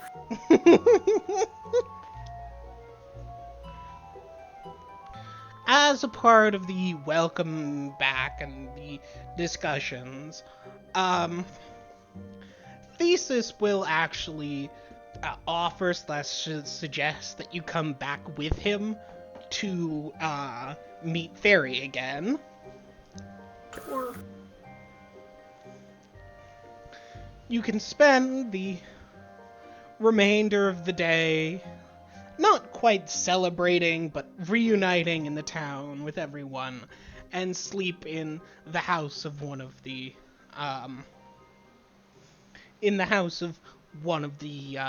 local hunters. yay. It is nice and warm with a fire, the wooden boards giving you a clear separation from the snow beneath. Yay, real house. The following day, the sun rises, and Thesis informs the town that he's going to take up the woman's offer. As he doesn't seem to be saying her name in town.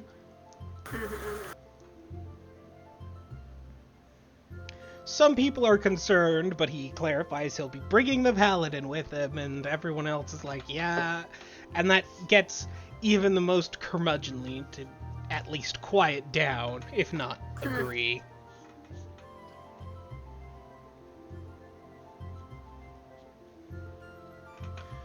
The group of you can head back out into the forest again along the trap line. And it does not take long before, hidden primarily in a divot in the ground such that you can only see her human portion, Fairy appears again. I will ask before we get to that point, like, is there a specific reason that you're not saying her name around town, or... I don't know if she'd be comfortable with it, and also, I don't know, it just feels odd. I am somewhat reluctant to admit that I know her name, I suppose.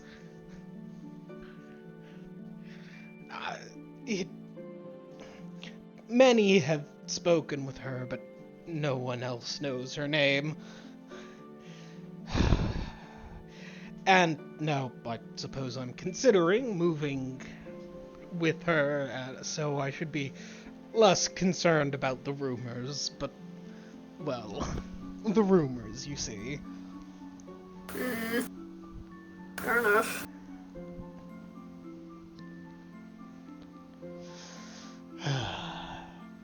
After a few ales in, Joestar asked me where the spider merge happens.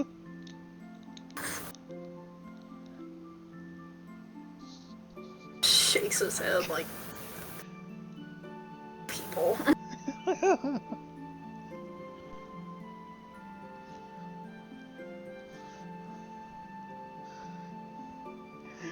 Nodding along. Opens his mouth, closes his mouth again. What was he thinking about saying? I'm curious. He was going to say, like, people will come up with rumors about anything, and then went, that might come off as, like, passive-aggressive dependence. Let's not say that, actually. Not meant to be, but it might come off that way.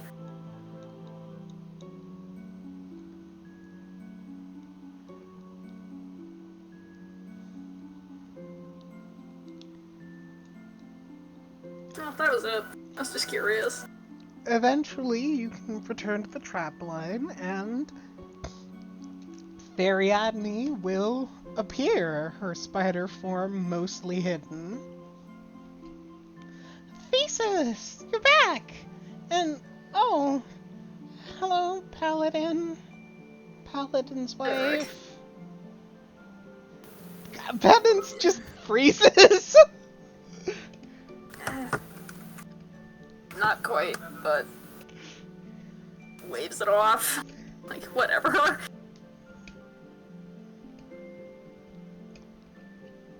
Mostly for the, town's peace of mind and to reassure you that people seem to be less suspicious and, potentially hostile than they were before. Oh, that's good. Well, Thesis, what do you want to do now?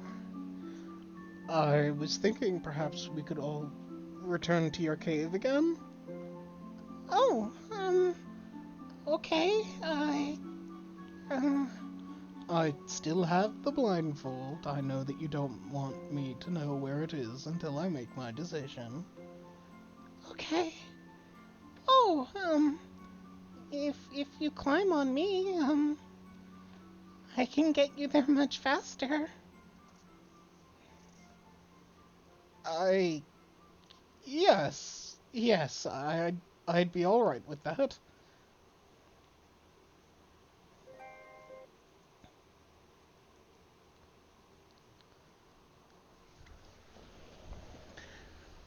I suppose that I could try lifting Derek if you don't want there to be tracks. No, wait, she can't. She doesn't have her hands out. Like, Wrong.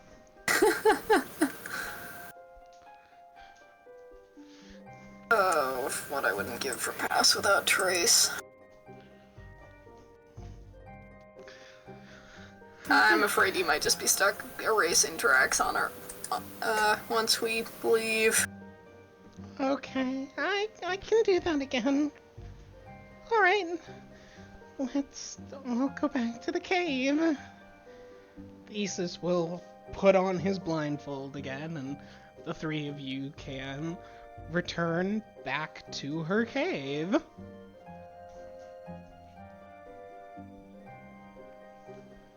It is a several-hour walk before you arrive again, where she seems to have repaired the cut that you made to her webs at the entrance, and instead shifts and moves some of the webbing to allow it to fall to either side, and the three of you can walk in.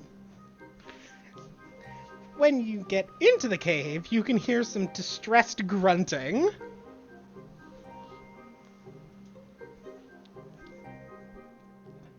Which Thesis, seems confused by for a bit, and then stops being confused by briefly, as there's this distressed, strained, somewhat concerned noises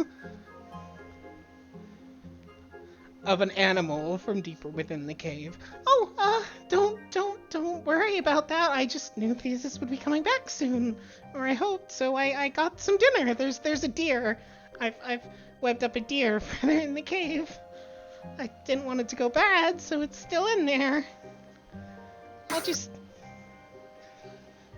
guess it must have woken up while I was out. I was gonna say, girl, help the animal cruelty.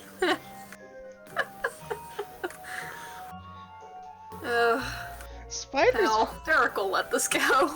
Spiders will leave things trapped in their webs. Oh yeah.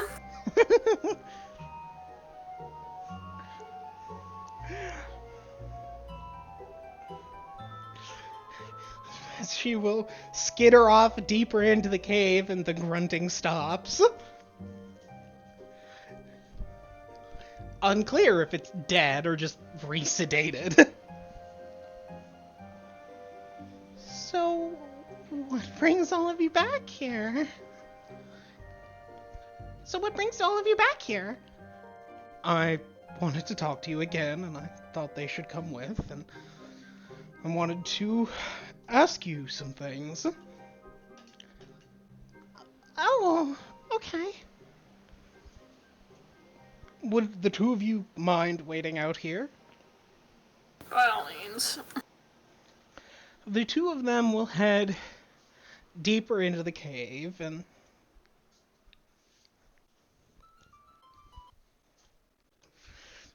would you like to try to listen in to what might be being said further down? No, that seems like none of my business. Sorry, he's not nosy about this.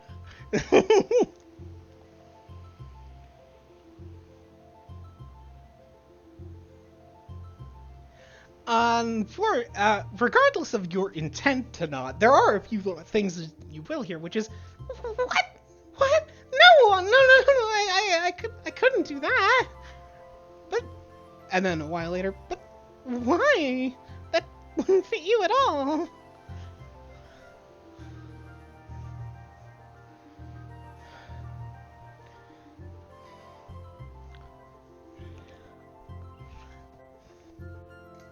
Some more time will pass before, actually, a few hours will pass, with Thesis coming out and thanking you two for your patience, before eventually he and a somewhat bashful seeming fairy will arrive, both of them holding clothing. We each have a gift for the two of you.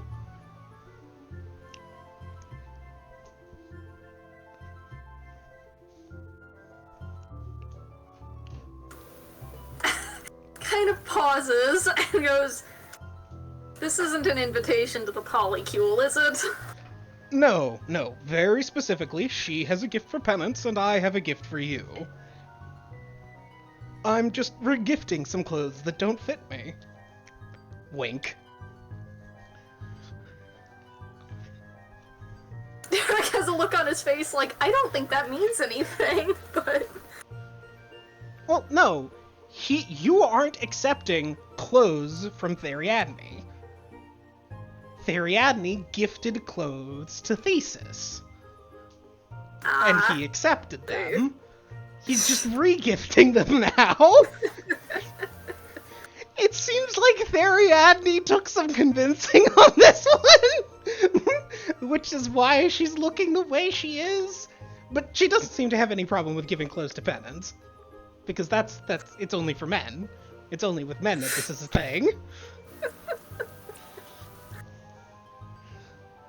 Oh, outstanding.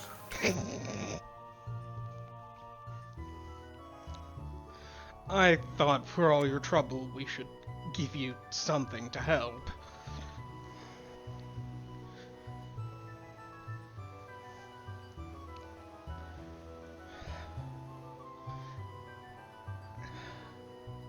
Well, in that case, I suppose I won't say no.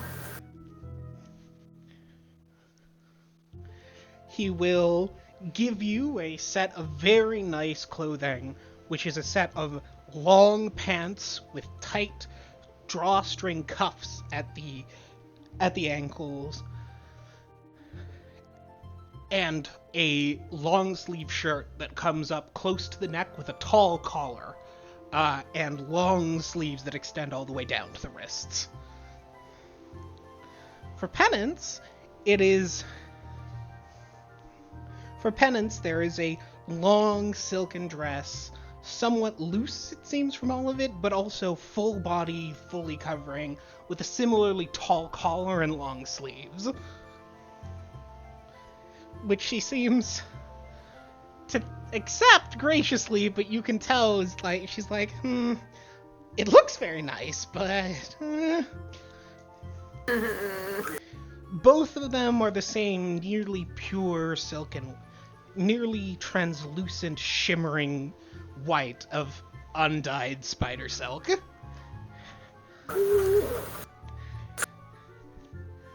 I wanted to give them... I wanted to thank you for your assistance and everything, and, well, so I... Thesis pointed out that, as I said to Thesis, my clothing is clothing of Ariadne silk, of Arachne silk is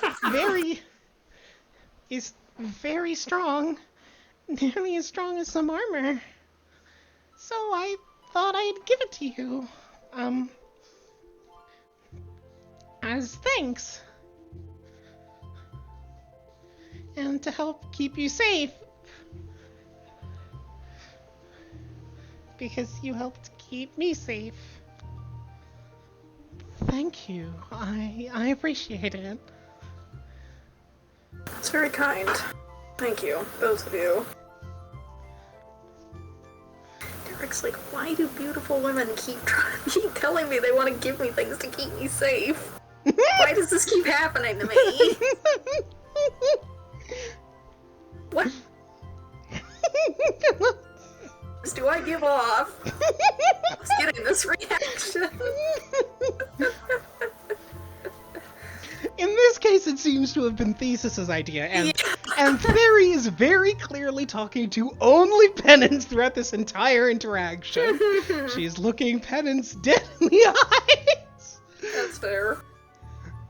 As Penance runs her fingers across the silk, though, you can see her features change and relax because it seems she really appreciates the texture.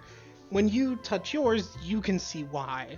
It is silken smooth and nice and cool. Not sticky at all, as I don't know if you know, but I think actually, Ronnie, you probably do, that spider silk is made out of both sticky strands and safe strands. Mm-hmm. And these are made out of entirely safe strands, which makes them very neat and smooth. Mm-hmm. The fact that these are actually armor also explains the very tall collars and long cuffs. As you both have a pair of Arachne silk clothing, which provides you with a +1 natural armor bonus. Nice. Stack with existing armor if worn underneath Yes, it? that's why it is natural armor bonus. That's the same thing. Natural armor is stuff like having a tough hide, and therefore does stack with things like suits of armor. Neat. Does need to be washed, so it presumably can't be worn all the time, but you know. And in Penance's case, she has shift weave now. Oh yeah. Oh wait, no, you are the one who has shift weave. Actually, do I? I don't think I do. Wasn't I that? don't think I went for that. Let me look. Hang on. I did not go for that. Did you not? Okay. I thought that you did though. Huh. I did not. I just got the +1 to physical saves. Also, can I be right back? Sure.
Oh, hello. Your boy forgot that it was already stiff and sore. No. And then had been sitting for several hours. No. Ouch. Well, with the receipt of your Arachne silk clothing,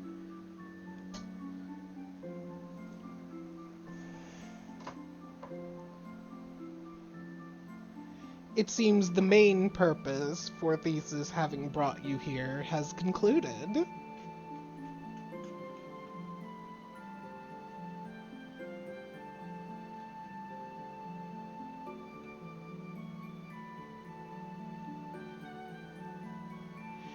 And so I'm actually going to take a brief step back, particularly because you just stepped away, to ask you how you would like to take things from here. As this is the end of this chunk of content, at least in discrete amounts. I believe that your next step is to head over to Fair Donald's, which is its own chunk of its own chunk of content that I have something prepared for. I was gonna say, call it something different. We're not doing spicy content with Fair Donald. I mean, we may as well do that next. Okay. Well.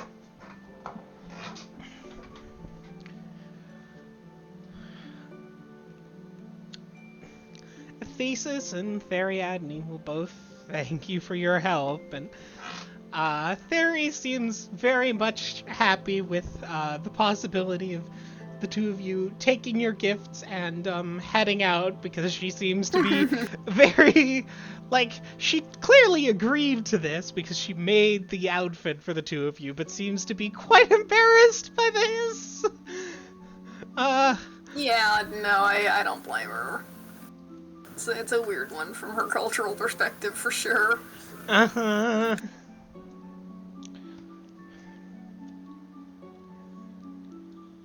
Well, town and one more round of yes, everything's fine with everyone, and then yes, skedaddle. All right. I think I will, like, send in Stone Fair Donald, like, hey, we're gonna be coming by, because I do not need him to get surprised by what appears to be a small dragon and shoot us out of the sky. Particularly because she's gray, right? Mm-hmm. Which, well, huh. Which is not a normal dragon color. No, it's not, but at least it's... dragon. But at least it's not a chromatic color. Mm-hmm. Oh, that's at wonderful. least the art of them is green. I don't think it ever specifies whether they have to be green. What? Can you... I didn't catch that. Look after your head. The art of Dragonelles is green, but I don't think it ever specifies they have to be green. That, and also she's celestial, so... Oh, yeah. It requires us getting close enough for him to notice that. Well, no, my point is more she's a celestial, she can be whatever color she wants. Like, yes. Corey, like, horse form, is a horse that happens to be a celestial. No, she is a celestial dragonelle. No, celestial is a template that is applied to a creature. Yes. And she is one of them. She has that template applied. So she can be whatever color she wants on account of having that template, even in this form. No, I just meant that, like, by default, a dragonelle might always read as a chromatic dragon if they're always green. I don't know if they're always green. Their art is green. That doesn't mean anything, necessarily. No. Oh, that's wonderful to hear. I'll let Fortunato expect you.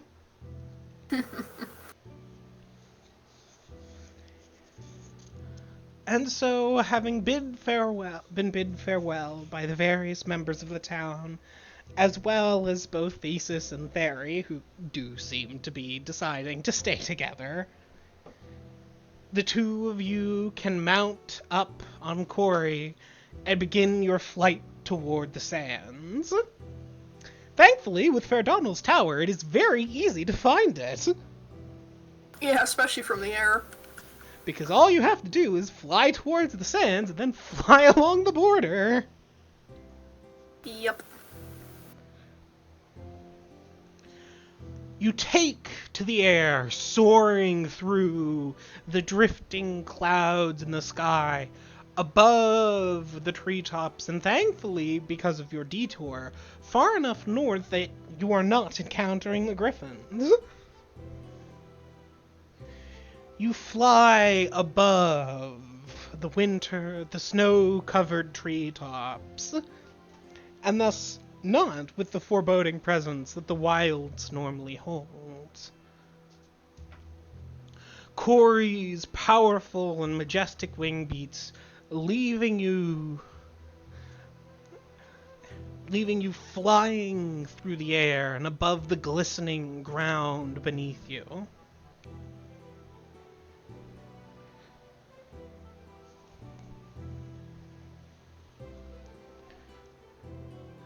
As you had left shortly after midday, you do not manage to reach the sands within the first night. But Corey simply suggests that you sleep on her back as she continues flying, because she's a celestial, just like Penance, or, well, actually more so than Penance. She doesn't need to sleep, and she is more than big enough that you won't fall off. I recognize that she probably means land to resummon Penance and then keep going. However, the idea of trying to resummon Penance on her back is really good. Very funny! I'm imagining, like, Minecraft server lag, and she just kind of spawns in 3 feet too far back and falls.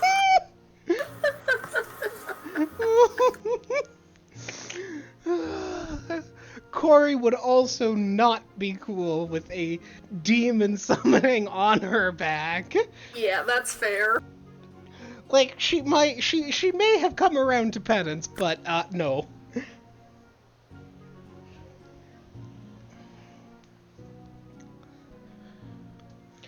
She will, indeed, briefly land to allow you to resummon Penance.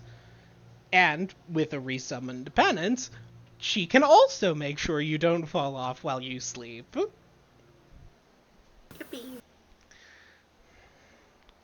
Thus, you take to the night sky again. Corey's rhythmic wing beats, giving you a somewhat soothing stance, as Penance suggests she sits in front this time so that the wind hits her instead of you. Eventually, you can drift to sleep, with Penance slowly running her thumb along the hand that you have wrapped around in front of her.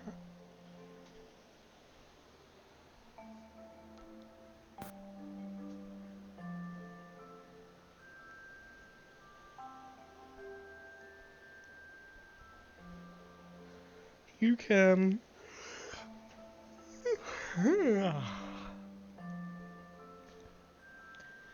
eventually come to from the sun peeking up over the horizon and lighting your eyes. Oh, good morning, Derek.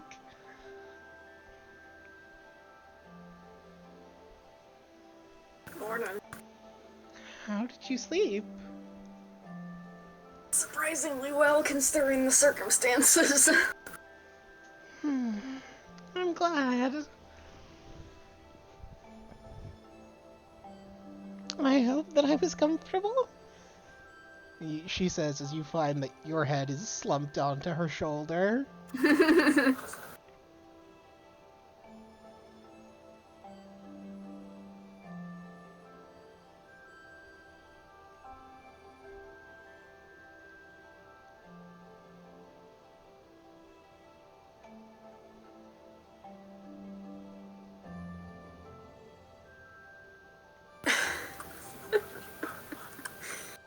think he just laughs, honestly.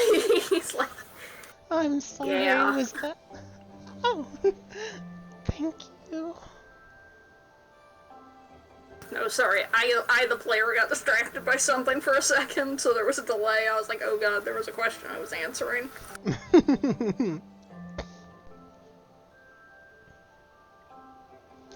Take a look. There's a really interesting sight below. Peer over. You can peer over and around Penance to find that you have reached the border of the sands. And it is indeed quite the interesting sight, because you can almost clearly see the barrier between the sands and the woods here. Not by any specific thing, by any clear, shimmering barrier, but somehow the air on the two sides seems different. You know how, for Ronnie, you know when you mix two liquids of different viscosities, how they'll swirl around each other and have that sort of refracting effect? That effect allows you to see the barrier, because the air on the two sides is of dramatically different temperatures, with the cold, snowed air, and the snow even on the ground, reaching all the way up to a line, on the other side of which is immediately harsh desert sand.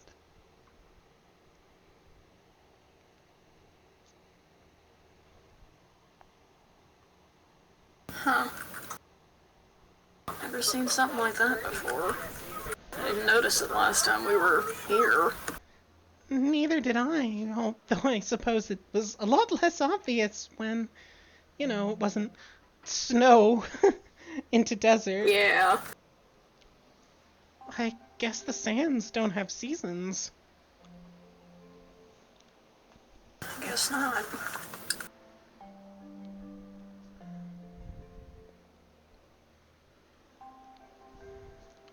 Occasional flurries of snow float through the air that you fly through.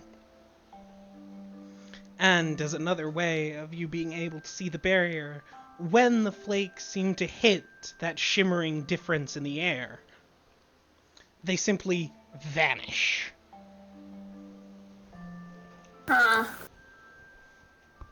That's disconcerting. Yeah.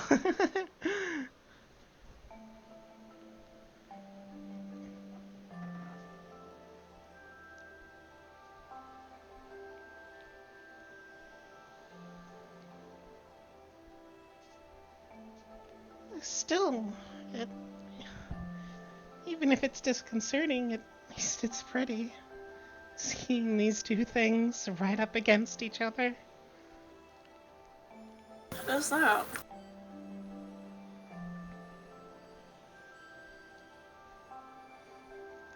I don't know. It's kind of nice seeing two opposite things so close together.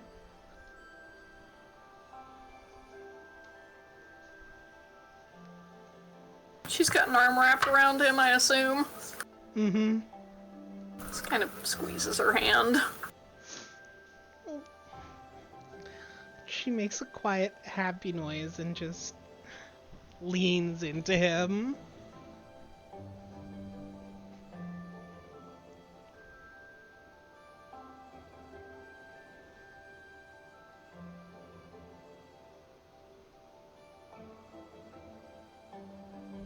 Cordelia in the background, right in front of my salad.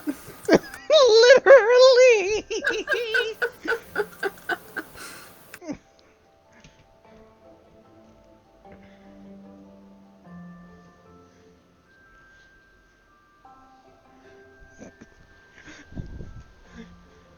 Cordelia, deciding to be polite and not ruin the moment, however, will simply allow the two of you to have it as she continues to fly on.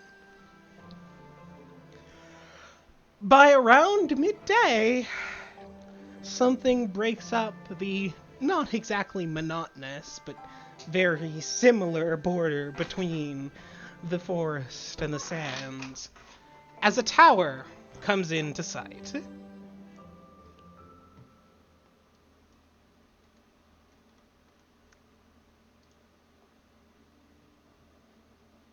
Go ahead and pull out the sending stone again.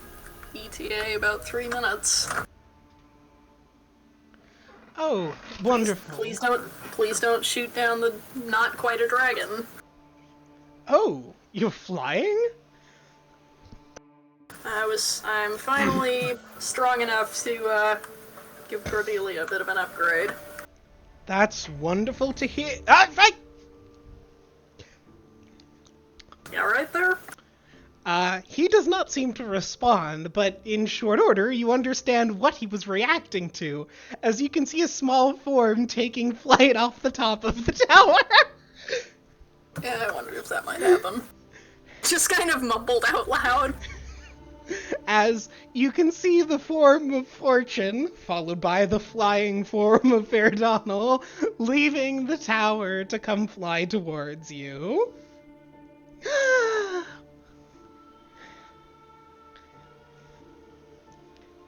Sister! Derek! Hey, Fortune. She comes barreling towards you as you come barreling towards her, and there is a bowling pin hit noise as she slams into you, seemingly not having considered your relative velocities. No, of course not. The two of you are sent tumbling backwards somewhat along Cordelia, who with a somewhat annoyed noise, does manage to keep everyone on board. Whoa, kid, hey, kid. Hi! Hi, careful there.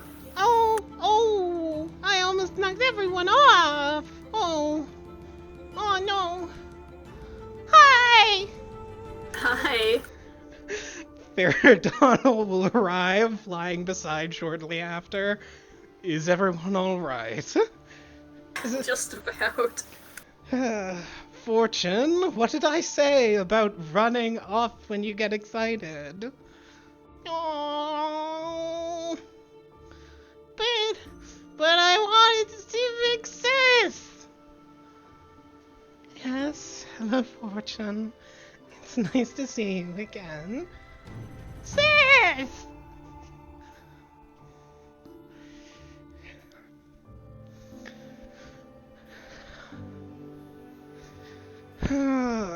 At least it's in common this time. I'll take that. Come, Fortune, let's meet them properly inside the tower. Oh, okay. She'll jump off of Cordelia and fly back over to her father, who will give you an exhausted wave and lead the two of them back to the tower. Pats Corey's neck. Sorry about that. You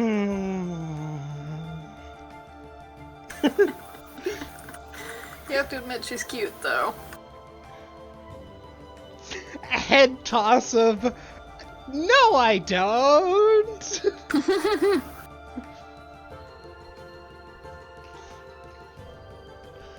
A few minutes later, the three of you will come to land in front of the tower.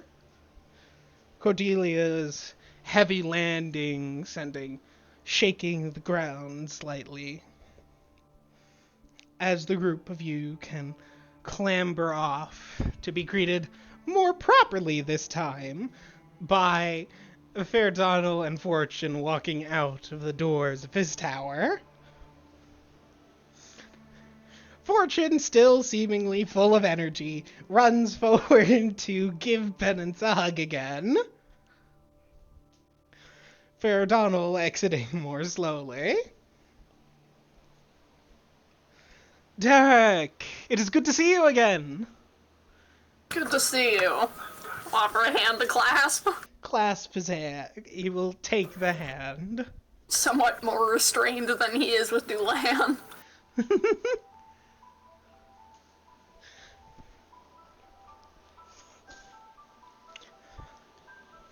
What brings you in this direction? Heading home from the latest misadventure. Oh?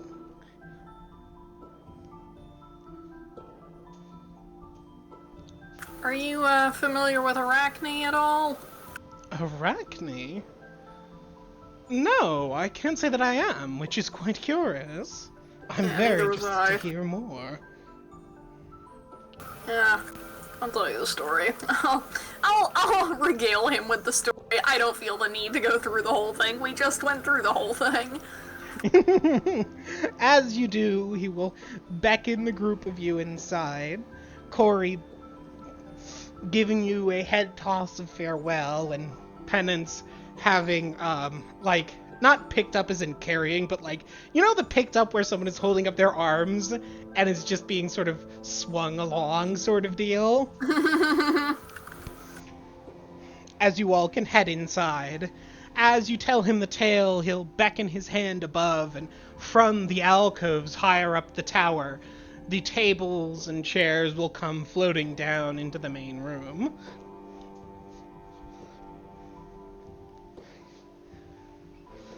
As you tell him the story, he will... That is very curious indeed.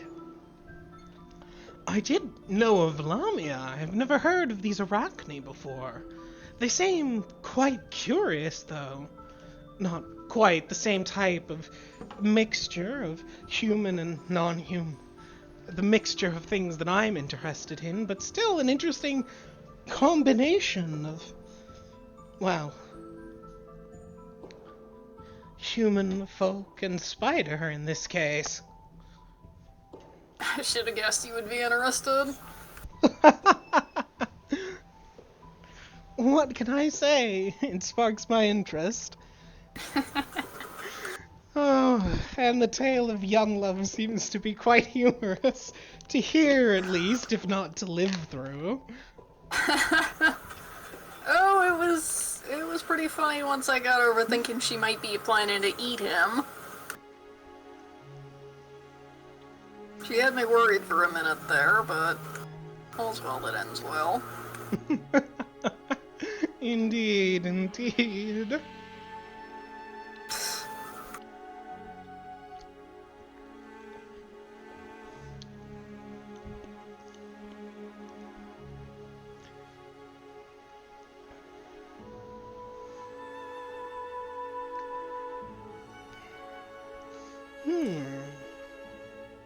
That is quite curious, though, to hear that there's some change from Lamia.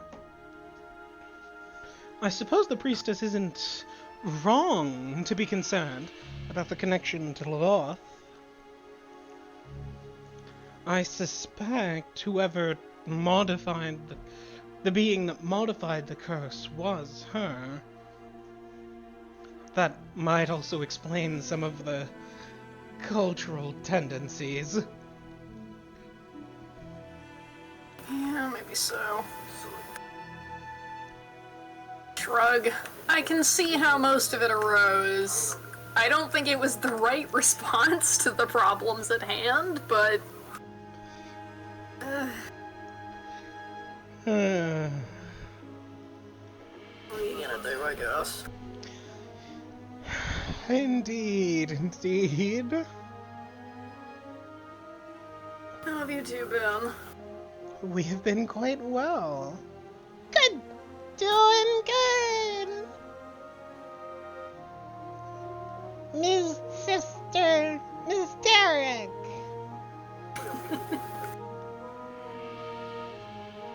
It's good to see you again, too. Yay!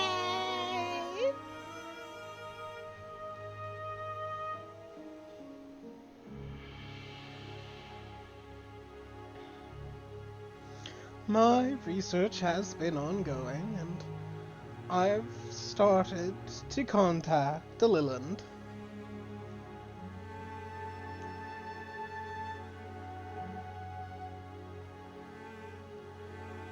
Any luck so far? Well, I have been exchanging various stories with her, so we'll see how things progress. Glad things are going well so far.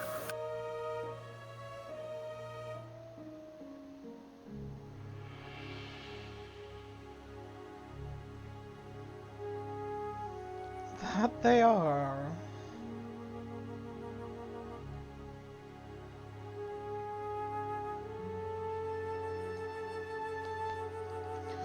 Do you have anything of note? Has anything of particular note happened to you, besides this expedition?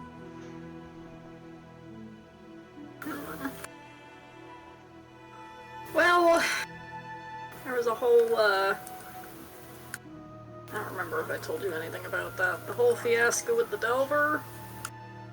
No, I haven't heard.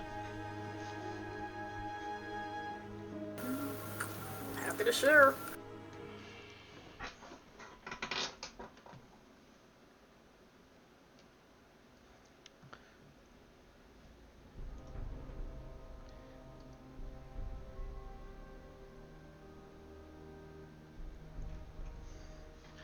Well, you can tell him the whole fiasco with the Delver, which he finds interesting, and is also an interesting story he seems to take note of.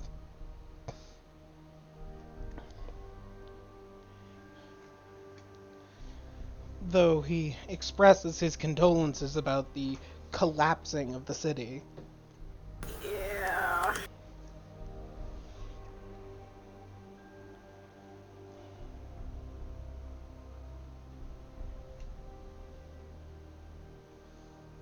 He gives you a small package of coin that he says to offer to the authorities to assist with the rebuilding effort.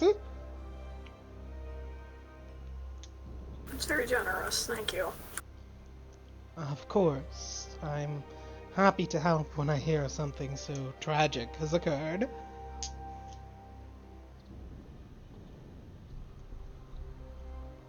You ever considered becoming a paladin?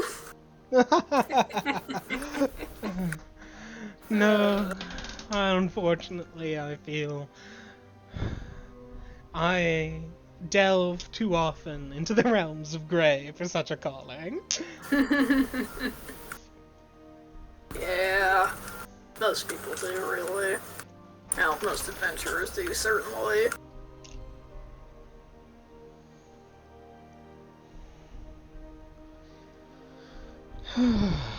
Case in point, Xandy he continues to give wizards, well, the reputation they have. Oh, you're familiar. Or do you mean just from this story? Just from this story. I haven't heard of him personally, and if he's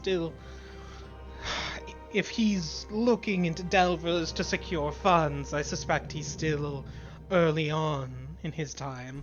I wouldn't have heard of him yet if he's still mostly adventuring and using existing research rather than developing things new and truly integrating into the wizard community.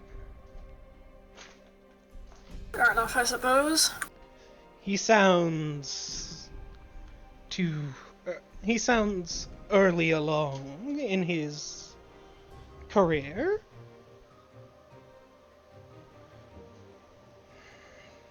I'm not sure. That would make sense to me, but shrug. I don't know Wizardin all that well, so... And I am only taking an educated guess. People at all stages can find use for money. Well, your educated guess is better than my uneducated one, so here we are. True enough. I am sorry that he went through all that.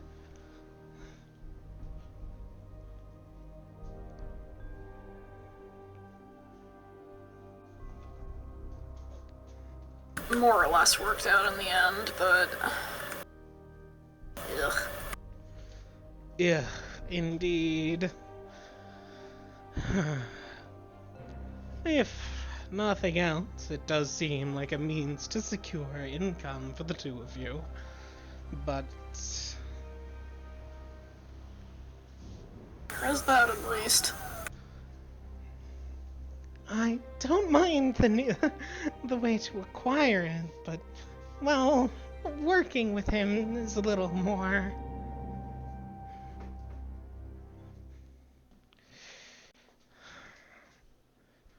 Unfortunately, I don't think I can make the same offers as he can.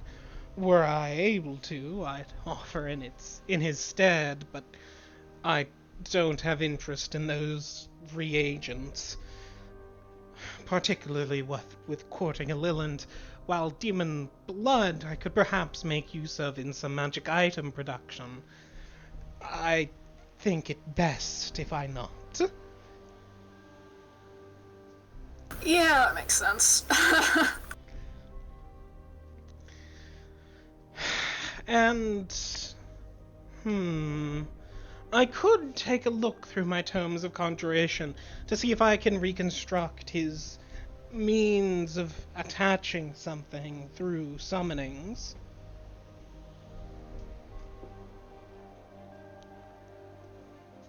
Actually, it was, something else we were hoping that he told us about that we were hoping you might be able to do. Transfer in the sigil.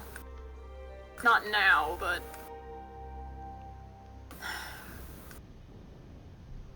It would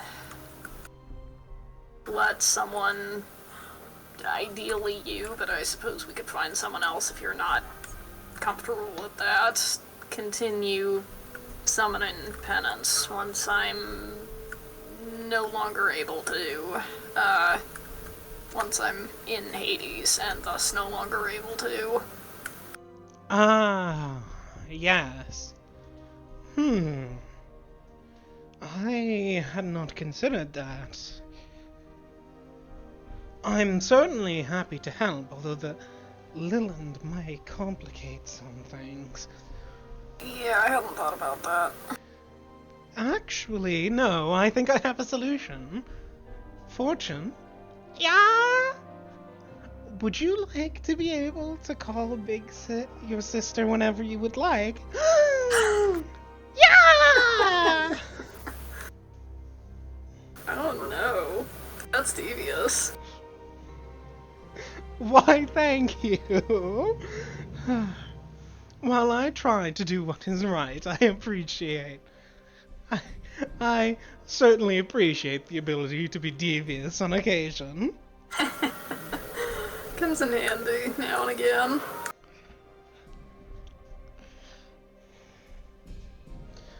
In fact, given her nature, it might actually be easier for her to summon penance, require less energy, and perhaps even foster her ability to summon other Tanare. That is an ability that full demons naturally have. They use it very rarely because it puts them in debt to whomever they summon for assistance. But it is something they're able to do. Half-fiends cannot, but I would not be surprised if they are much more easily able to accomplish summoning magic as a result of their innate connection.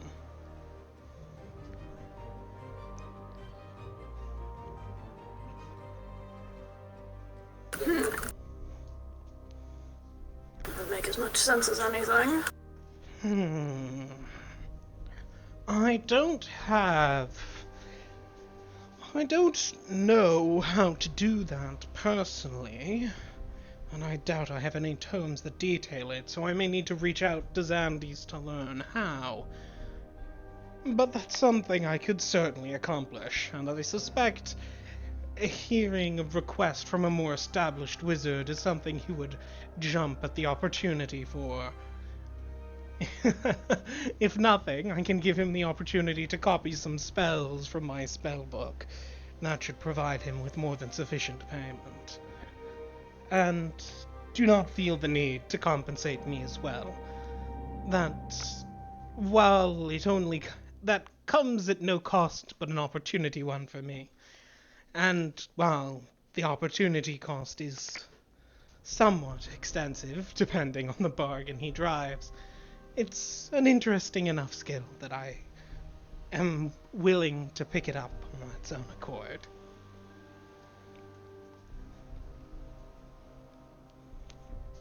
Well, it'd certainly be much appreciated. It would make things a lot simpler. That it would. If nothing else, with the ability to transfer the sigil, I could simply form a new pact with her. The sacrifices for that would be more involved. The simplest would be rubies, and onyxes. As that's effectively simply a sacrifice of gold.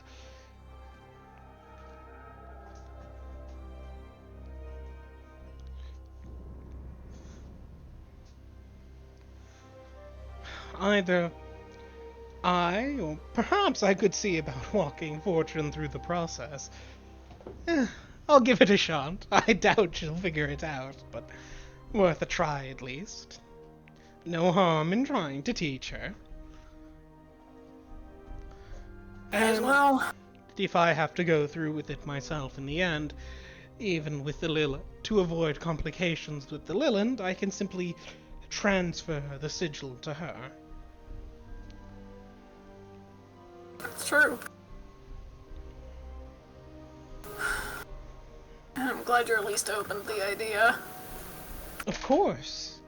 I am more than happy to help. I don't want Penance to have to go through what she would, were she not under contract while you were freeing her.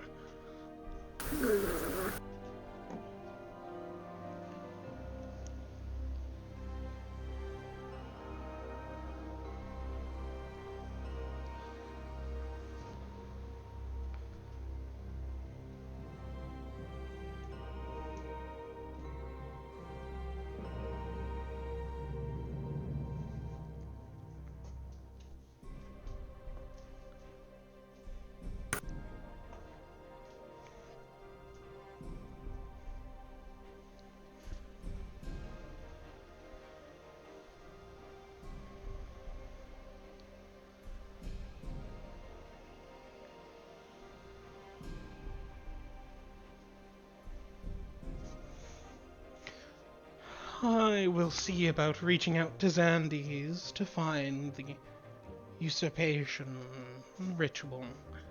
Then, when you are ready to head to Hades, come and find me again. I will see to how much power there is remaining in the sigil, and if we can simply subsist on what remains, or if we'll need to make a new contract. Alright. Thank you. If we do... Continue. I don't think it'll be terribly long now. We need to find someone who can get us there. If you happen to hear of anyone, I'd love to know, but...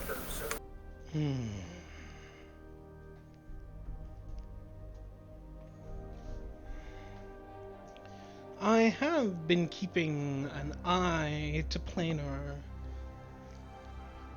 situations, but the only thing I've seen has been summonings from Lumio.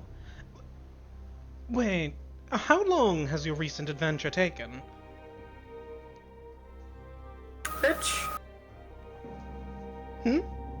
Which? This one, to the Arachne. 4 days? 5 days? I think it's 5. Perhaps Why? your journey to Hades may need to be delayed then. I believe there was some... I suspect there is some summoning of demons happening from within Lumio. My guess was a succubus, but it was 3 days ago, so I simply presumed it was you until now. How'd you hear about it? I didn't hear about it since hearing from you and learning about the Balor. I've decided to keep an ear to the metaphysical ground, so to speak. I can use the tower to sense a variety of things, and at the moment I've had it tuned to extraplanar summonings. A way of ensuring the Balor situation doesn't get worse, or if it does, I can come to assist. And also, I suppose, a way to ensure you were still safe. Yeah, makes sense, and is appreciated. Shit, that can't be good. No. You don't think, like, glancing at Penance, you don't think Jackass had friends, do you? I don't know. Maybe, but typically demon summoners either work alone or in a very clear cult. Yeah, I mean, we didn't find any correspondence or anything, but doesn't necessarily mean anything. Well, shit. I don't think it would be a cult. It was summoning of a succubus. Again, enough that I could confuse it with you, Derek. So, I suspect it is not a cult, but as for whether or not this is associated with the person that summoned Penance initially, I do not know.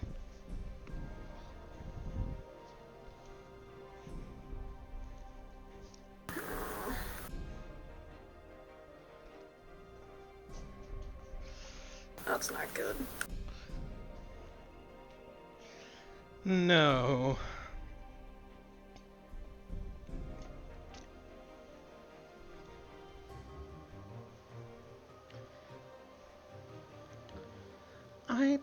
Derek, on the way home, perhaps I could go home for a night? I could ask around the coven, see if any of them have been summoned recently.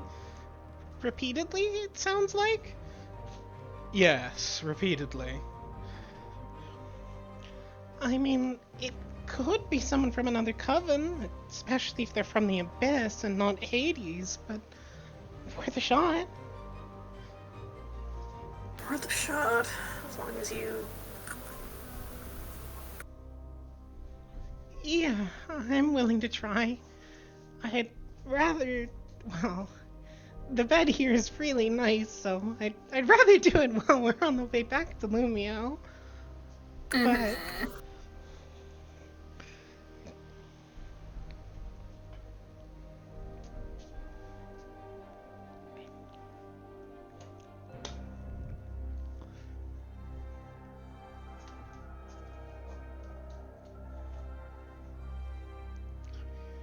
yeah, I'm willing to take that risk.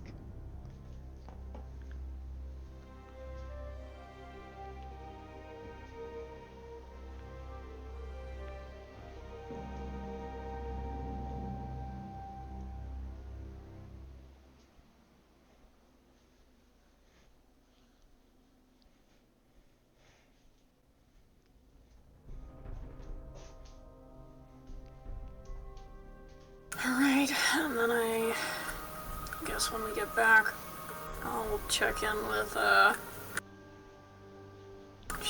shrine, see if they've seen anything.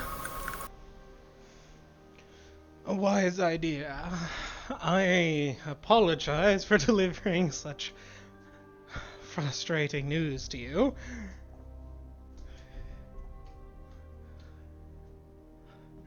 Better to know than to not, but... Oh, certainly. No, thank you. Well, Fortune, you should probably be heading to bed. But...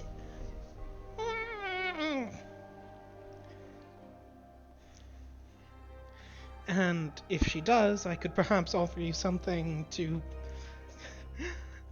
ease your mind after that. I have some wine as well as some blood wine. You can see Penance's eyes light up briefly. That I could share. No. I certainly appreciate it. Well, in that case, Fortune, let's head to bed. You can spend more time with our guests tomorrow.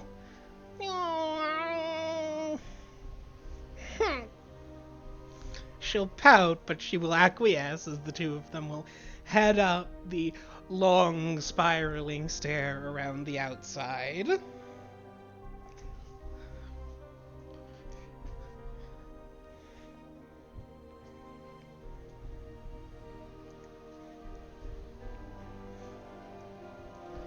Derek?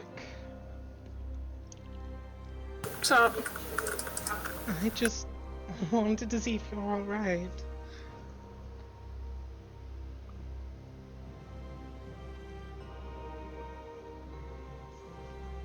A little worried about what might be going on, but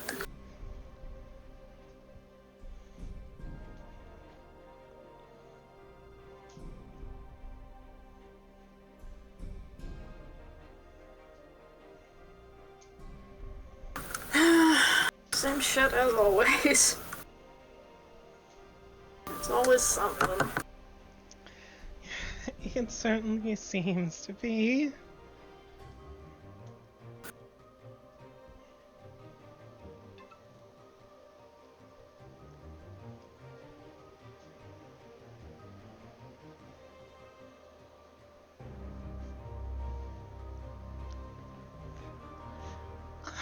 It's been so long since I've had blood wine.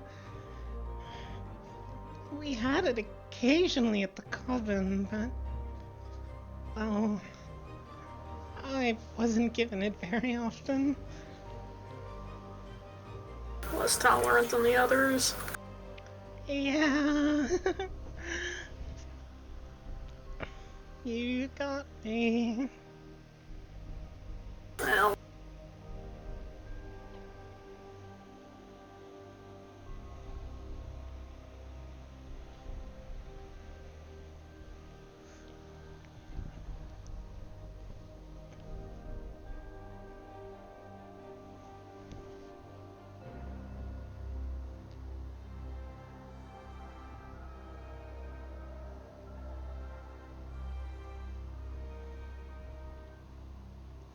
After a short time, Ferdonal will return with 2 bottles in his hands. One, presumably normal wine, and the other blood wine, for Penance.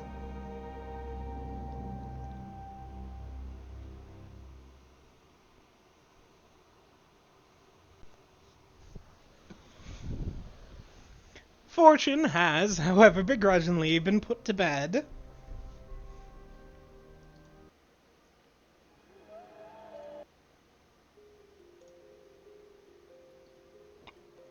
So, I figured, a toast to the future? I can drink to that. He'll pour each of you a glass of the various wine, of the respective wines, and raise his glass in a toast.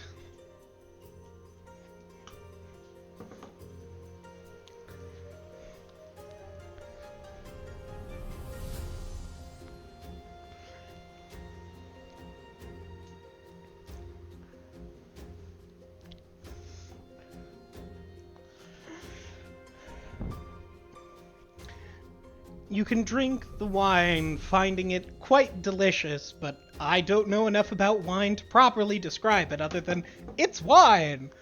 Yeah, neither do I, so you're good.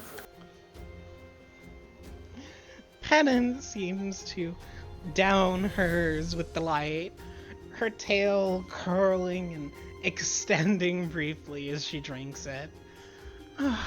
It's been so long since I've had something that worked.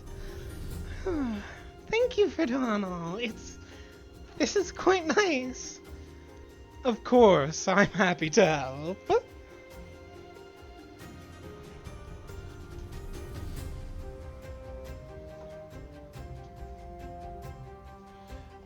After what you've been through, I'm more than happy to assist, and, well, I'm quite appreciative to both of you for understanding my interests. Oh. You got a good heart. Thank you. Weird heart, maybe, but a good one. There's worse things to be. Most certainly. And I suspect few become wizards without some weirdness in their hearts. Oh, most likely. Or paladins, just in a different direction. Indeed, indeed. You can't be sane and take this job. No, I suppose not. Particularly yours, which appears to have become sorting out the complex situations. Yeah, somehow I've become Doulahan's go-to guy for that. Which I guess I shouldn't be surprised, but it wasn't what I expected when I signed on. I'm not complaining necessarily, but it's not what I expected. You feel? I think that you're quite good at it. Well, thank you. I like to think so. I will second that, but I can understand your surprise.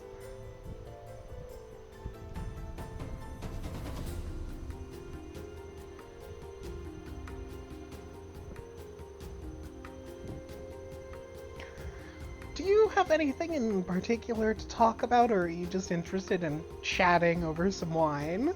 I don't think I do. Just chilling. Well, you can chill and relax as the three of you indulge in the wine. And Derek, how much do you intend to drink? How inebriated do you plan to become? I think it's... How much he plans doesn't matter, I think, because he ends up drinking more than he planned to, because that's always how he is. Because he has a half-orc constitution, and so he's like, I can handle a little more, I can handle a little more. Idiot. Affectionate.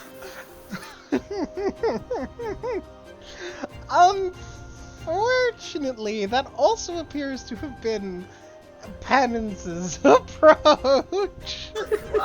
Yeah, it's like, I would not say he's, like, blackout drunk or anything. He's definitely sliding past tipsy into properly drunk, though.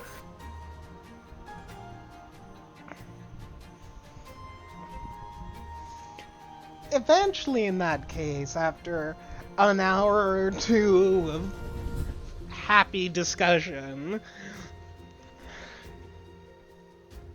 Faradonal will say, well, if you intend to be traveling tomorrow or the following day, perhaps it is best we end it here.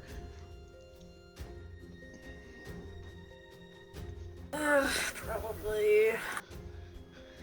I suppose so, yeah.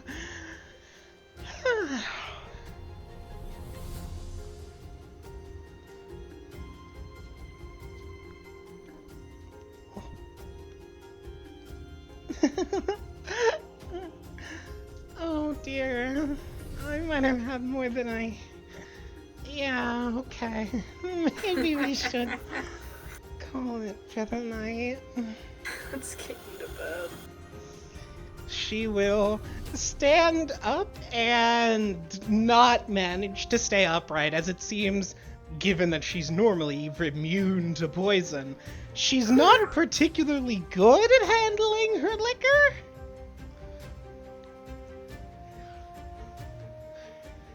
Because she doesn't have much practice. Mm-hmm.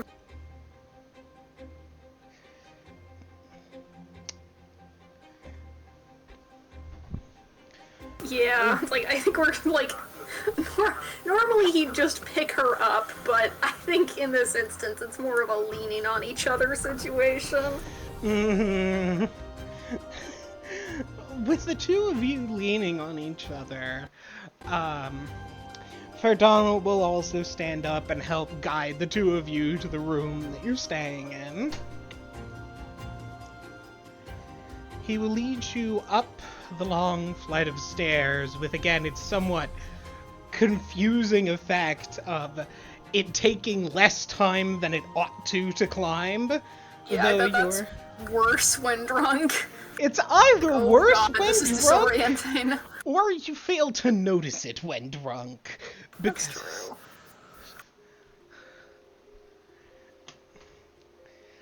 But eventually you can reach the second floor where he has his study. Head to the second staircase, which he will lead you up the several set of stairs before arriving to the floor in which Fortune's mother stayed, and he will bid the two of you goodnight as he leaves you there.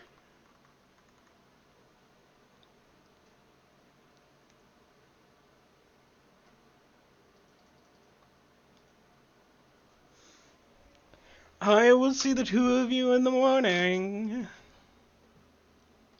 Sounds like a plan. Sleep well.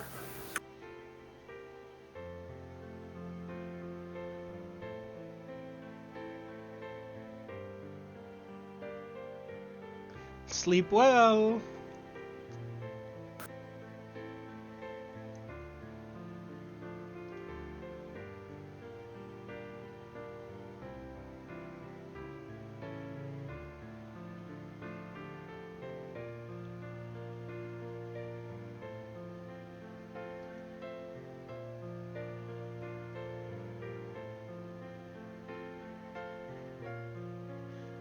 Ow. Just...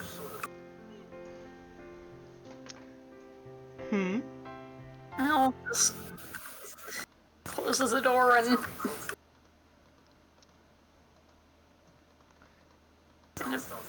drops off whatever, like, gear, weapons, packs, whatever he hasn't already dropped off somewhere. Starts, like, stripping off his shirt to change and get ready for bed. Alright, he can do that. And as he does, Derek, go ahead and give me an insight check.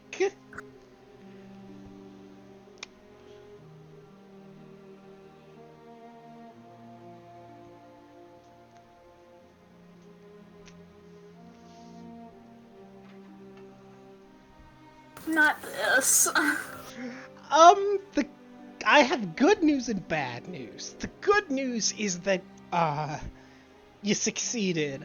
The bad news is that you're drunk, so it only is occurring to you now. The penance is a half succubus. Right? Mm-hmm. And you've not seen her drunk before, so you don't know what kind of drunk she is. And then you think about how she was giggling and holding your hand, and oh no, is she a flirty drunk? Yeah, that doesn't surprise me at all about her.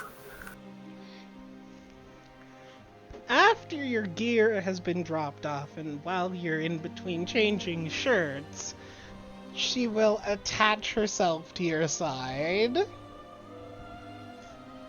Derek. Hey.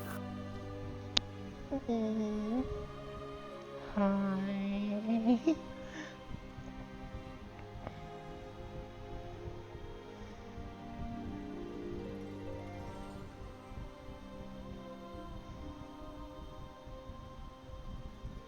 She moves around to press herself against you, pulling herself tightly around your side and one of your legs. I don't know if I should say this.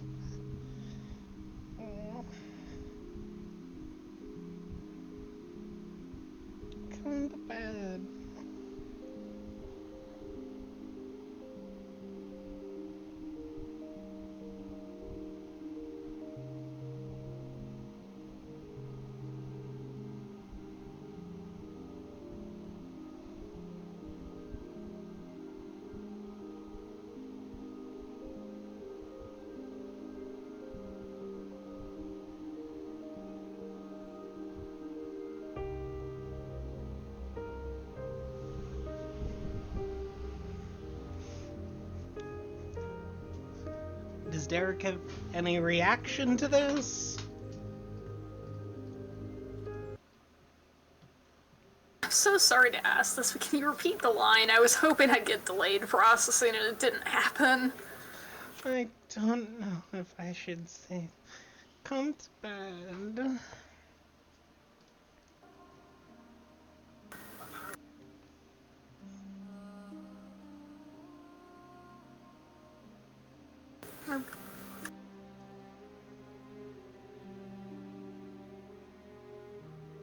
Kind of pulls her into a proper hug and mumbles, "You know I can't. I don't like that." Oh, take me, please. I want you. Okay.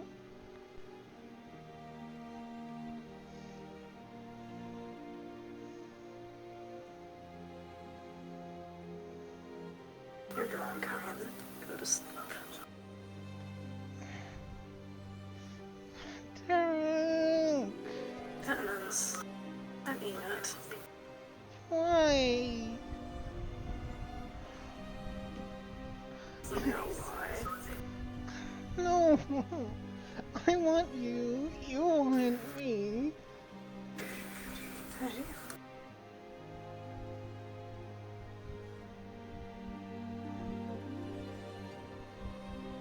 Come to sleep. Oh. But,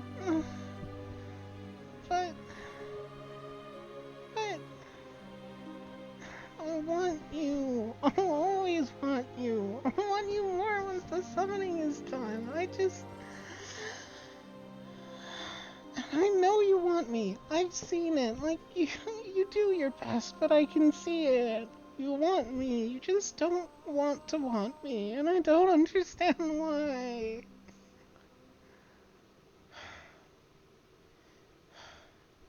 Did I do something wrong? I know that I didn't. It's not about the summoning. But why? Why do we have to wait? Please, Derek.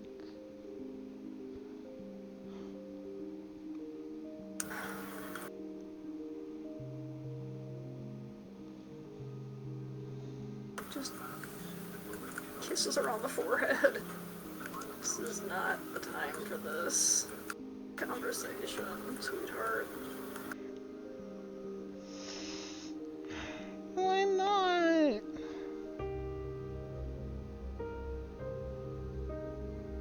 Because we both had too much to drink. But I don't wanna. I don't wanna upset you, and you'd be upset if you weren't drunk.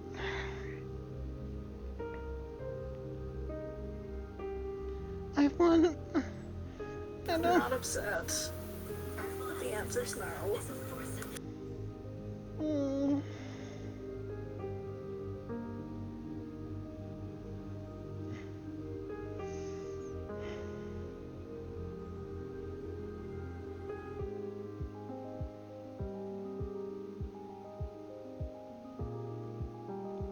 Why? I don't even want you to say yes. I want to know why.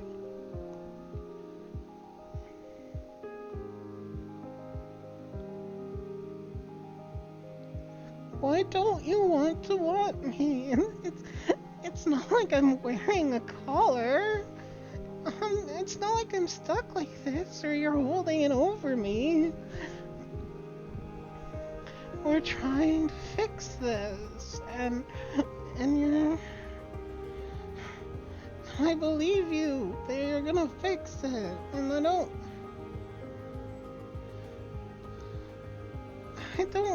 think you're gonna stop or that you're doing this because I'm leading you along or anything. Won't. Nothing will change. So why do we?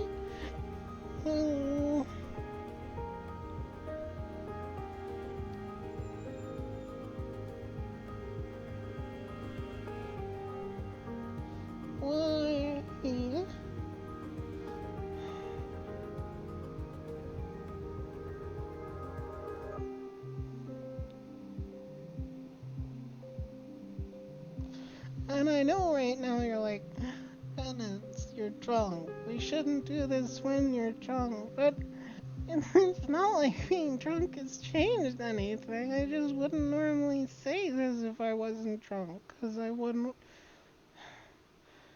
Because your boundaries and. Oh. Maybe I shouldn't be saying this. But I don't get it. Why?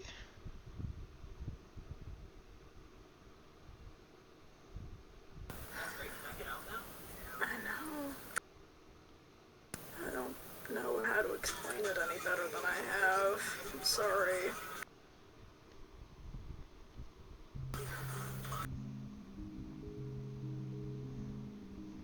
Why do we have to wait? Do you think things will change?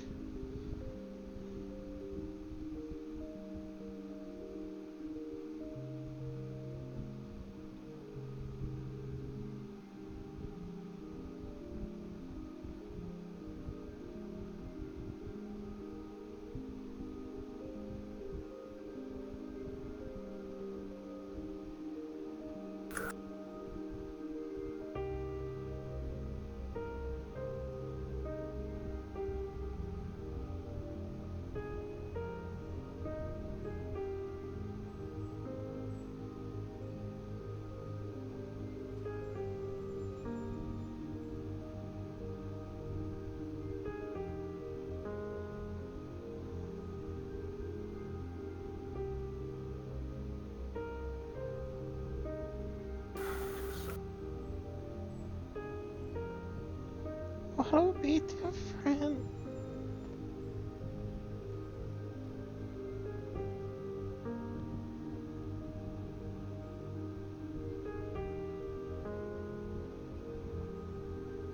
I don't think it will either, but I'm afraid I might be wrong.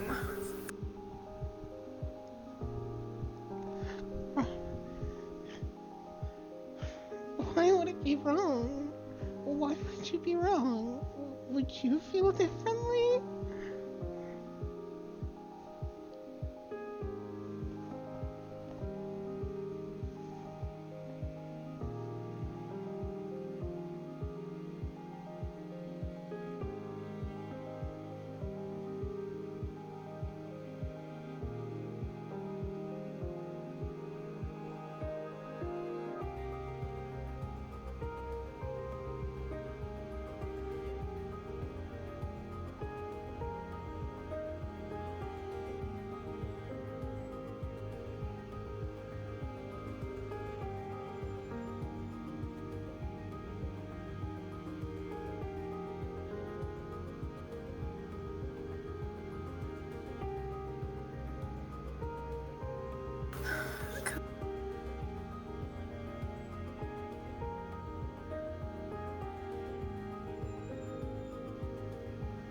Huh?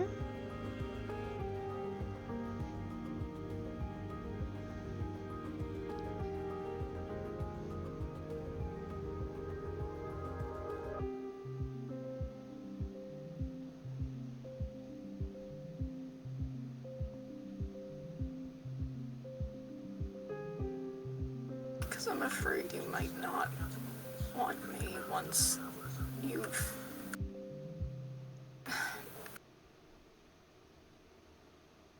once you have something better than what you have to compare me to. Derek, no. No. No. And I don't want to take advantage of that, and Don't worry about that. Derek, I've seen other people. I've been here. Well, we went to the ball. I saw how people were. You know, plenty of couples. Plenty of people have thought that we're together. I've seen things. It's not like... I know I didn't have much to compare it to before, but like the pastry maker and her husband and the two people who run the clothing shop and Tarek, don't think less of yourself. You're wonderful. I want you. You. I'm sure. I'm sure. I'm not gonna want you any less once the summoning is gone.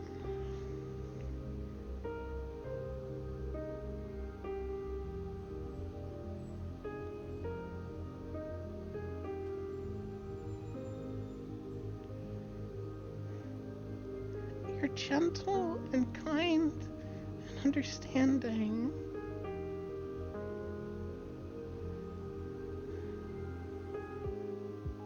And very heroic in the real way. In the standing in front of danger way, but in the picking people up way too. In the caring way.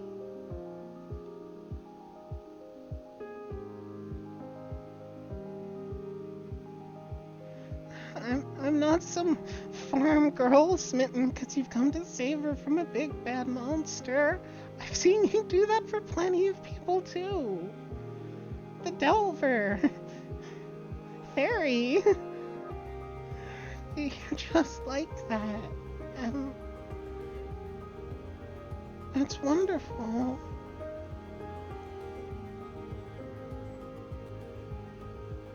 And it's not like you're the only person I've seen who's that way. I've seen others too. They're just not as much as you.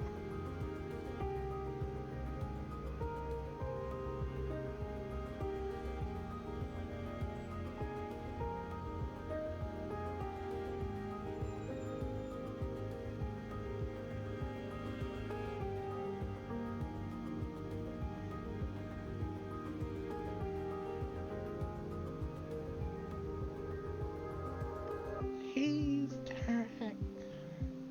I love you. And I'm sure that I do.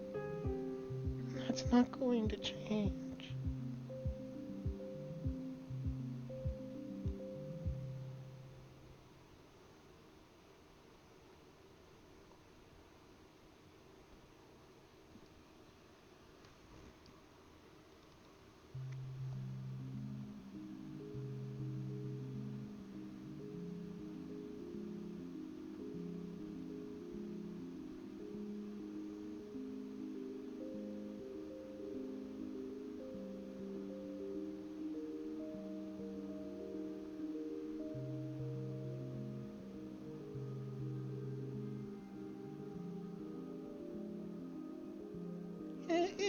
If you don't want to do anything because you're drunk and I'm drunk, I get it, but just know that, okay?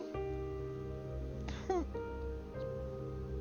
don't doubt yourself. Please.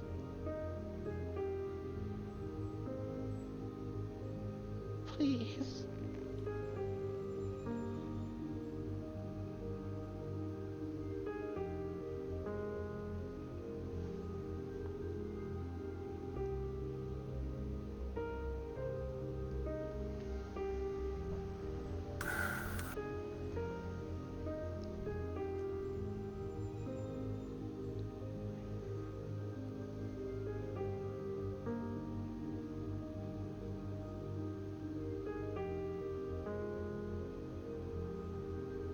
Promise me that if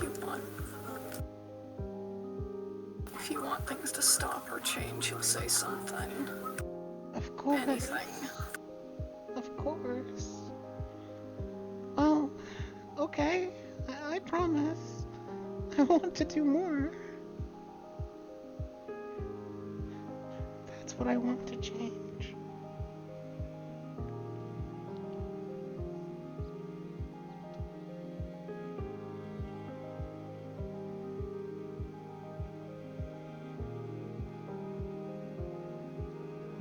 And I promise I'll say it again going forward.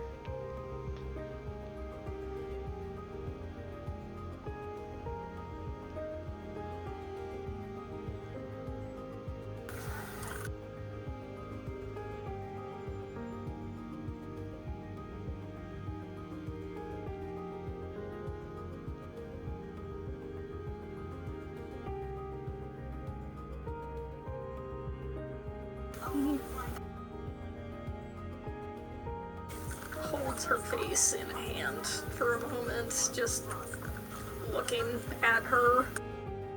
And then a little bit like before he can talk himself out of it, but still soft, leans in and kisses her.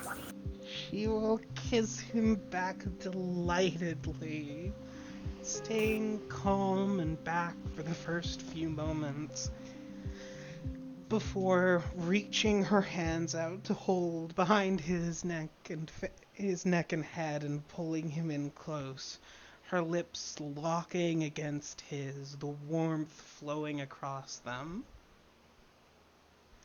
You can feel her mouth open slightly, but making sure to not do anything else, to keep in mind, to let things move at his pace, as you can feel her just relax and hold him close, her tail winding around his leg. She just can't stop from grinning even as they kiss.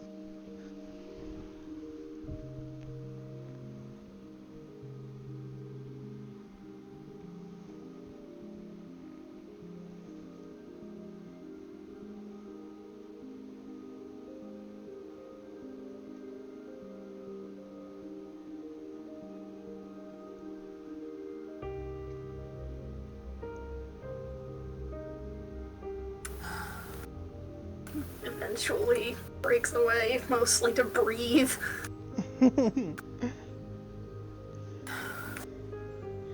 As he does, she makes a point of having her nose nuzzle one of his two tusks before he fully breaks away.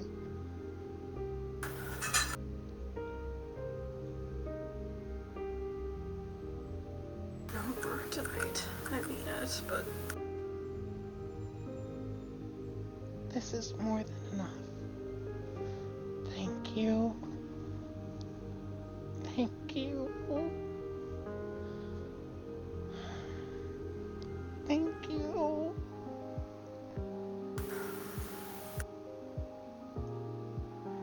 Thank you.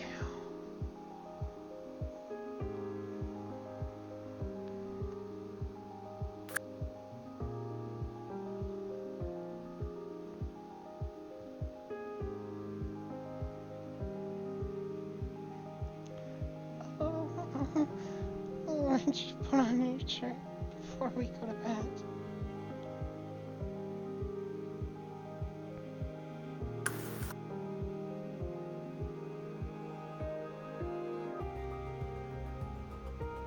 just nods and kind of reluctantly lets her go.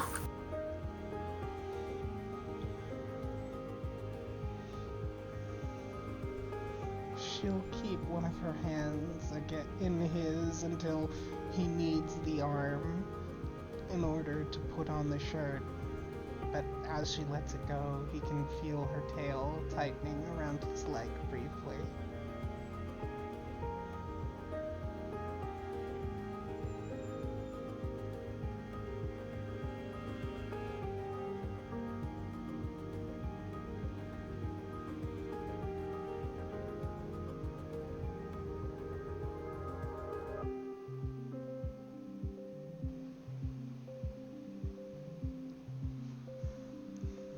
Once he has put his shirt back on, she will nestle into his side and simply stay there, gently humming happily, her tail not having uncoiled from his leg, waiting for them to head to bed.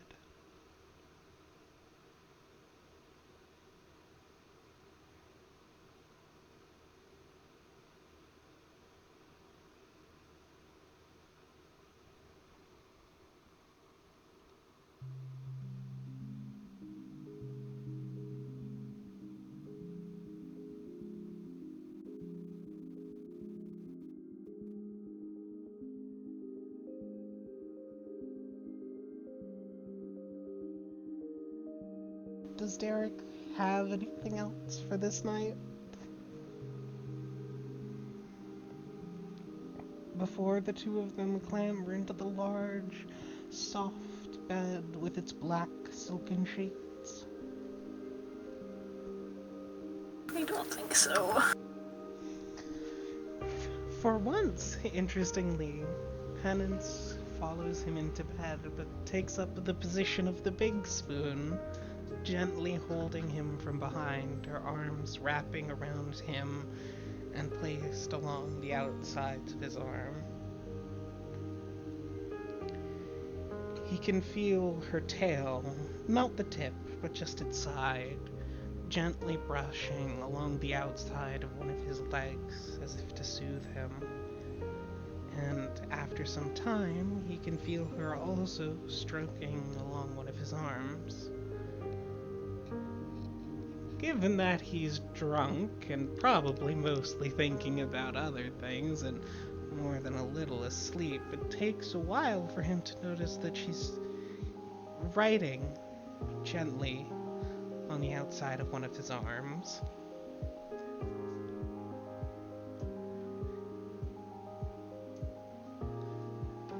Slowly spelling out, letter by letter, I love you. And then repeating it again and again and again until he falls asleep.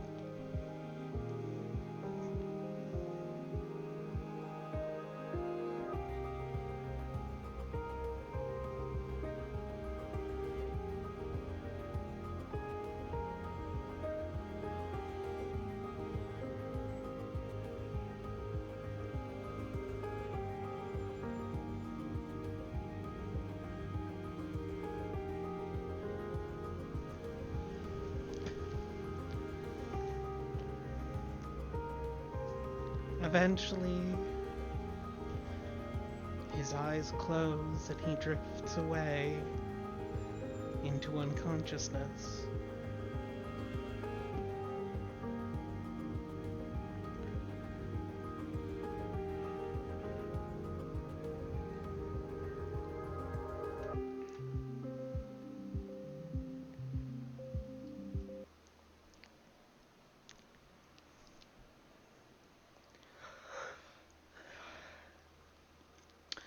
Do you have anything before they wake the next morning?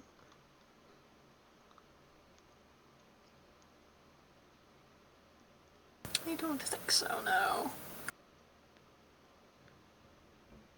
In that case, Derek can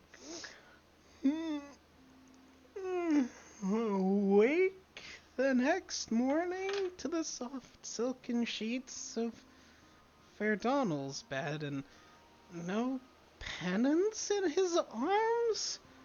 Oh, wait. He's in Penance's arms. Oh. Oh. Oh. Oh no.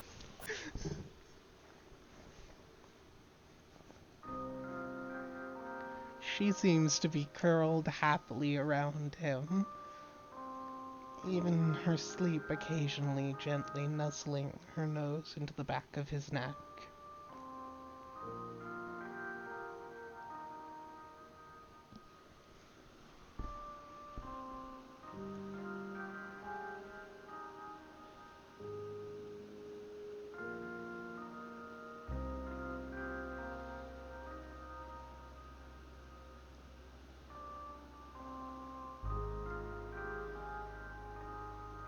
How's Derek feeling?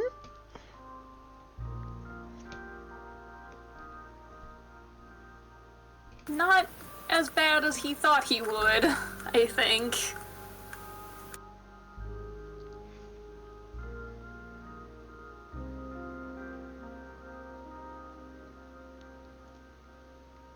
Well, that's something.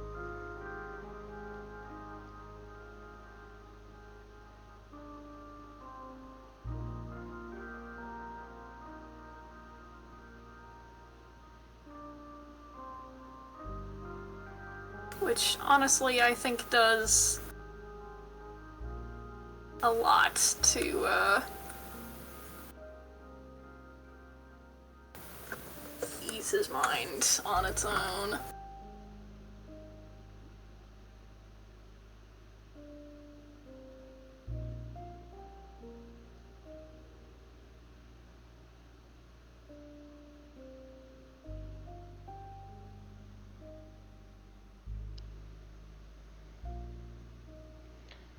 The dawn sunlight begins to flit through the curtains covering the window,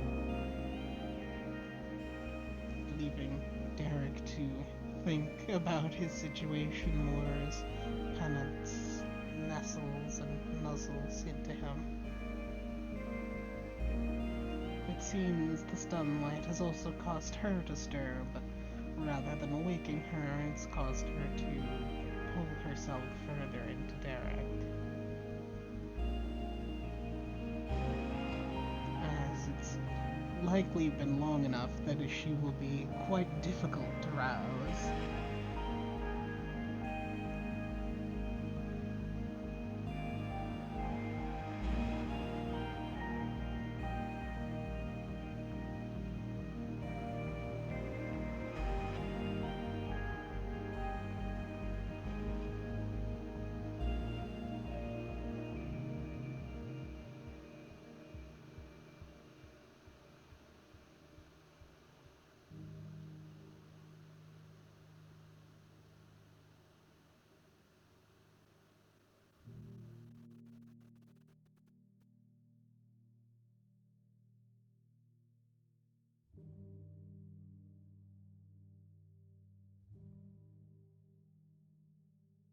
Which leaves Derek lying on the smooth, silken sheets, the warmth of the sun slowly passing over his skin, the warmth of Penance's lips still lingering in memory on his, and the warmth of Penance's body pressing against his back. Her arms wrapped around him, and one of her wings gently draped over top of his body. He can feel her tail gently curled around one of his legs,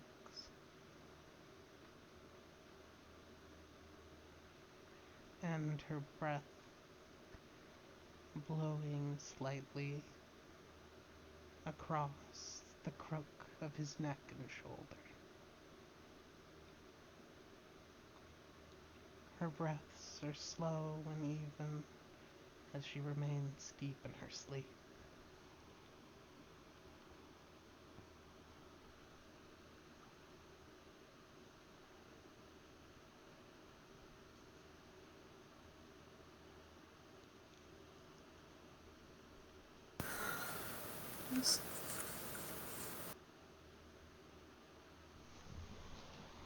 Eventually just shifts enough to like what usually wakes her up. Derek.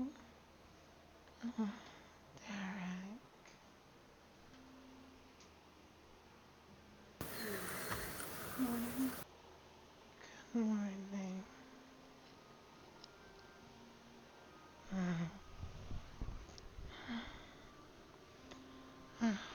Holding you is almost as nice as being held.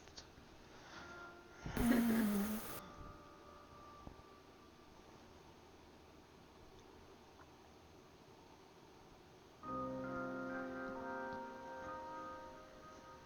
think you need to go home so you can wake up properly.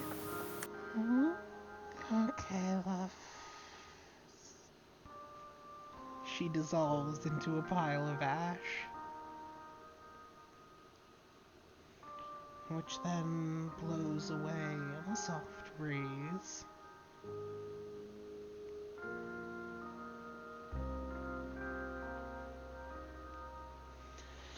Leaving Derek alone on the quite large, luxurious bed.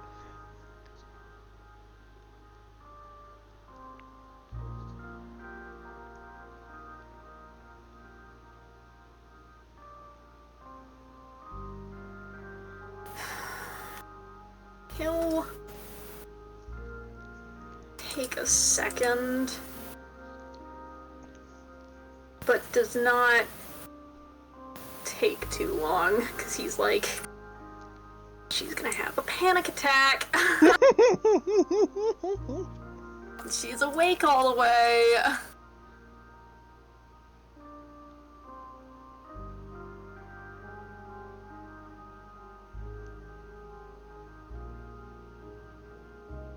Summons her back. Only slightly reluctantly.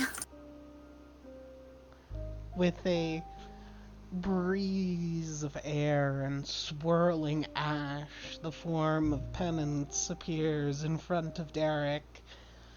With a panicked and somewhat distressed look on her face. Oh, Derek, I'm so sorry. I should have last night and your boundaries and Just pulls her into a hug. oh. Oh, okay. I'm not upset. I'm with you. A little upset with myself, but Oi! Hey! She'll pull back far enough to tap you on the forehead. Don't do that.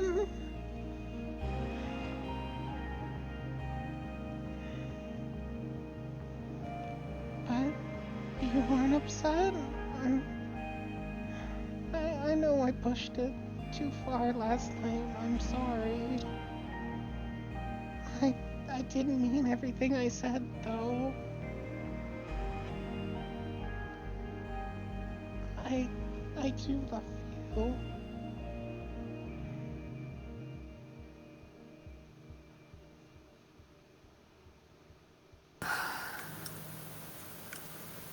I love you too. She squeezes you hard enough that you're reminded about her superhuman strength briefly. You're more than large enough to handle it, but it's still like, oh. And then she squeezes you and then almost starts to releases you and starts to almost dance around you with just delight.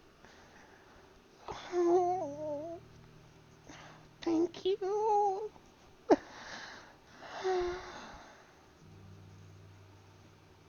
you. Oh, wait, did I squeeze you too hard? I'm sorry. It's alright. Just a little. I can take it. Yet another reason you're perfect.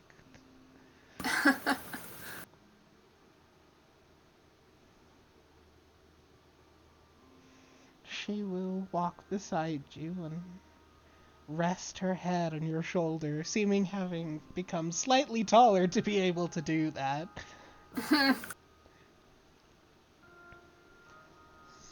So, what now? We can still take things however you'd like.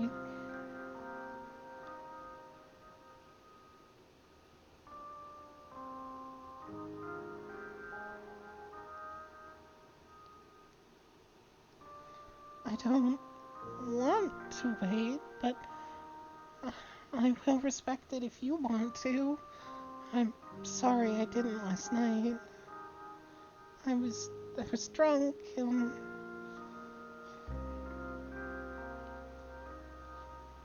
Nod, like, yeah. It's alright.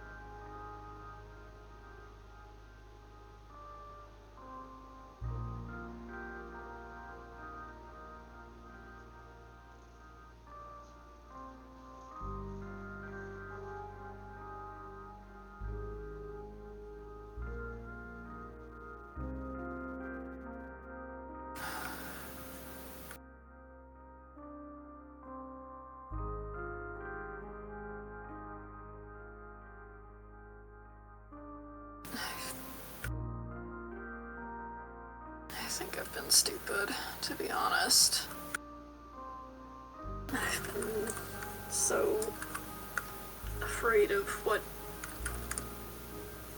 might happen that I'm not looking at what's actually in front of me. she will stay, taking a step enough back in order to strike a pose, to not strike a pose, but hold a position that shows off how attractive she is. Not like that, and you know it. But I can tease you now. Oh, this is wonderful. And yeah, I know that's not what you meant. And I really appreciate you telling me. And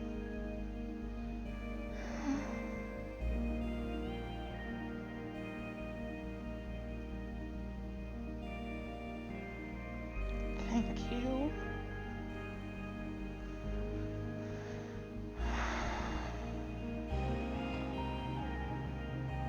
Thank you. And I can understand being worried, but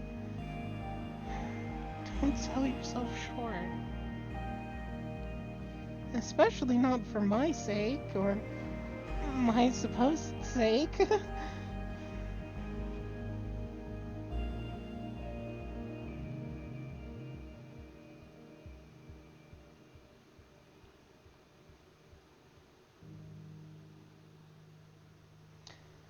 I'm... Derek, I think you're the closest to perfect for me that I will ever meet. And I don't say that for not having seen options.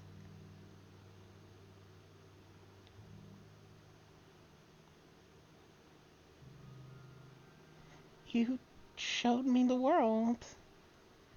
And, well, I'm really grateful for that. And as a part of that, I've gotten to see the world and how it's so much better than what I knew, but still not as good as you.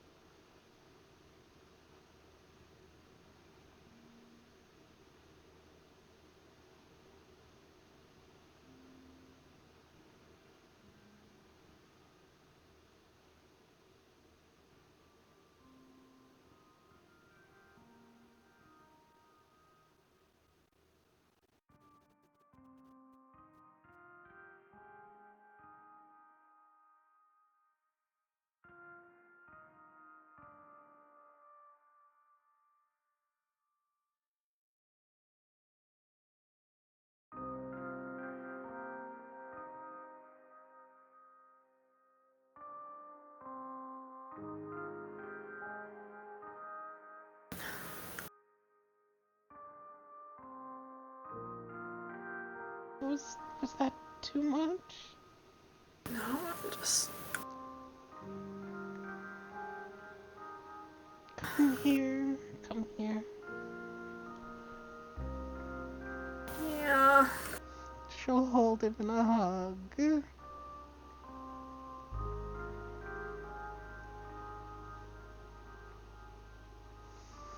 Does he feel like crying? Not quite, but... She'll hold him tightly.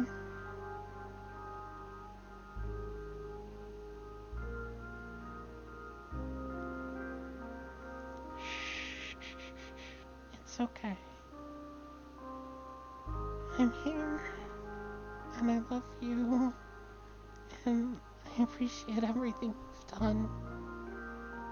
You've been waiting. I understand why you did. It's okay. It's all okay.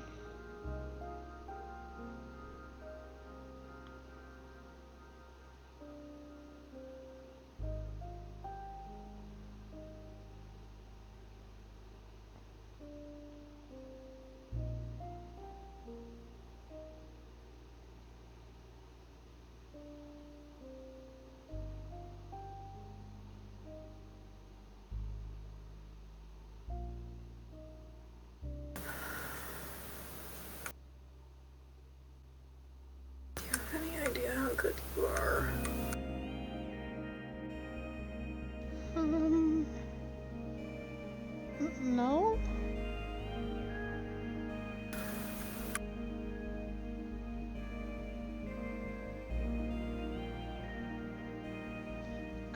no right to be as kind as you are with everything you've been through. You deserve it. Not just me.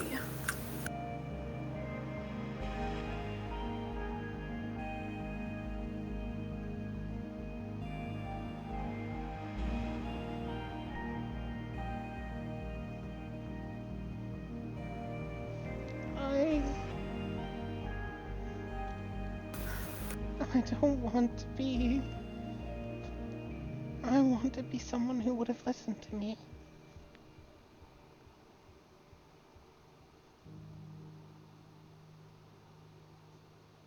Hugs her, squeezes her a little. Yeah.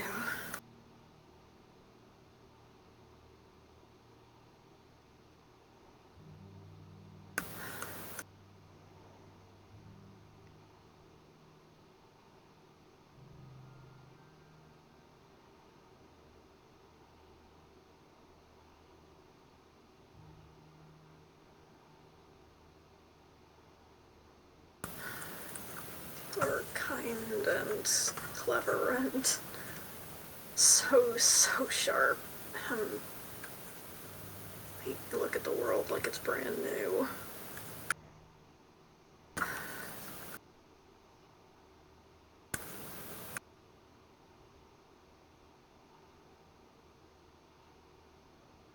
You have any idea how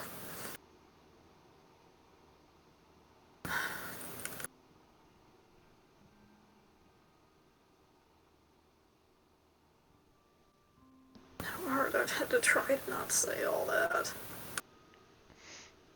No, I'm so glad that you did. I'm so glad you said it.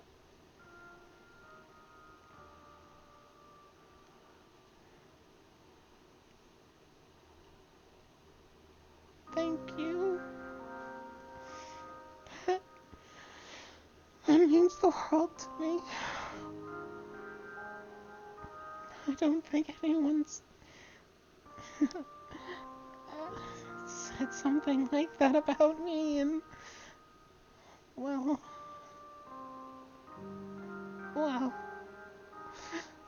it's really nice to hear.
I'm so grateful that I met you. I know that miracles aren't really a demon thing, but I think you might just be mine.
We should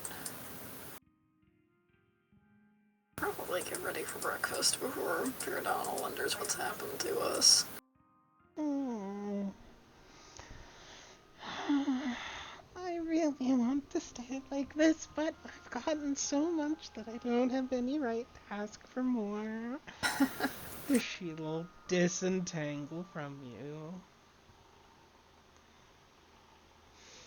Alright. She will stand fully apart for a while, but a few moments later she'll reach out her hand towards yours and try to hold it and intertwine your fingers. Yeah, take it and squeeze it. She'll squeeze it back and hold it for a little while longer before letting go.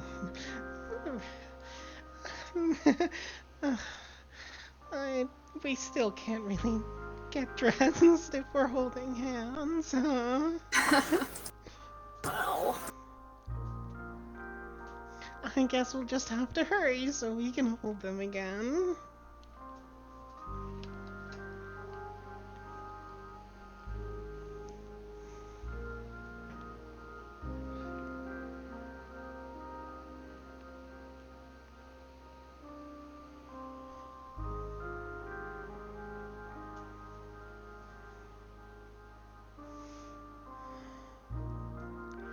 And with that, she will actually break away from you so that the two of you can get ready to head down for breakfast. And with that, do we want to at least take a break? sure, I imagine you need food. Most likely. Most likely me, don't you food? Most likely get a load of this guy. I'll go ahead and pause the recording.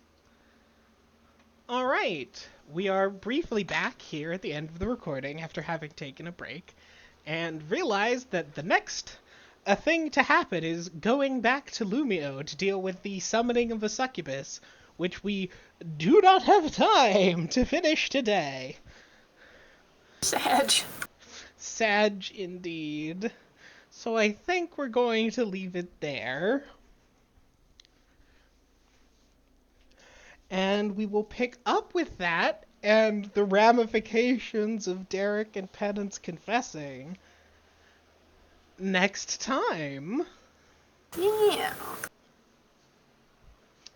Alright, I will go ahead and end the recording. See y'all next time. By y'all, I mean us, because I don't think anyone watches these.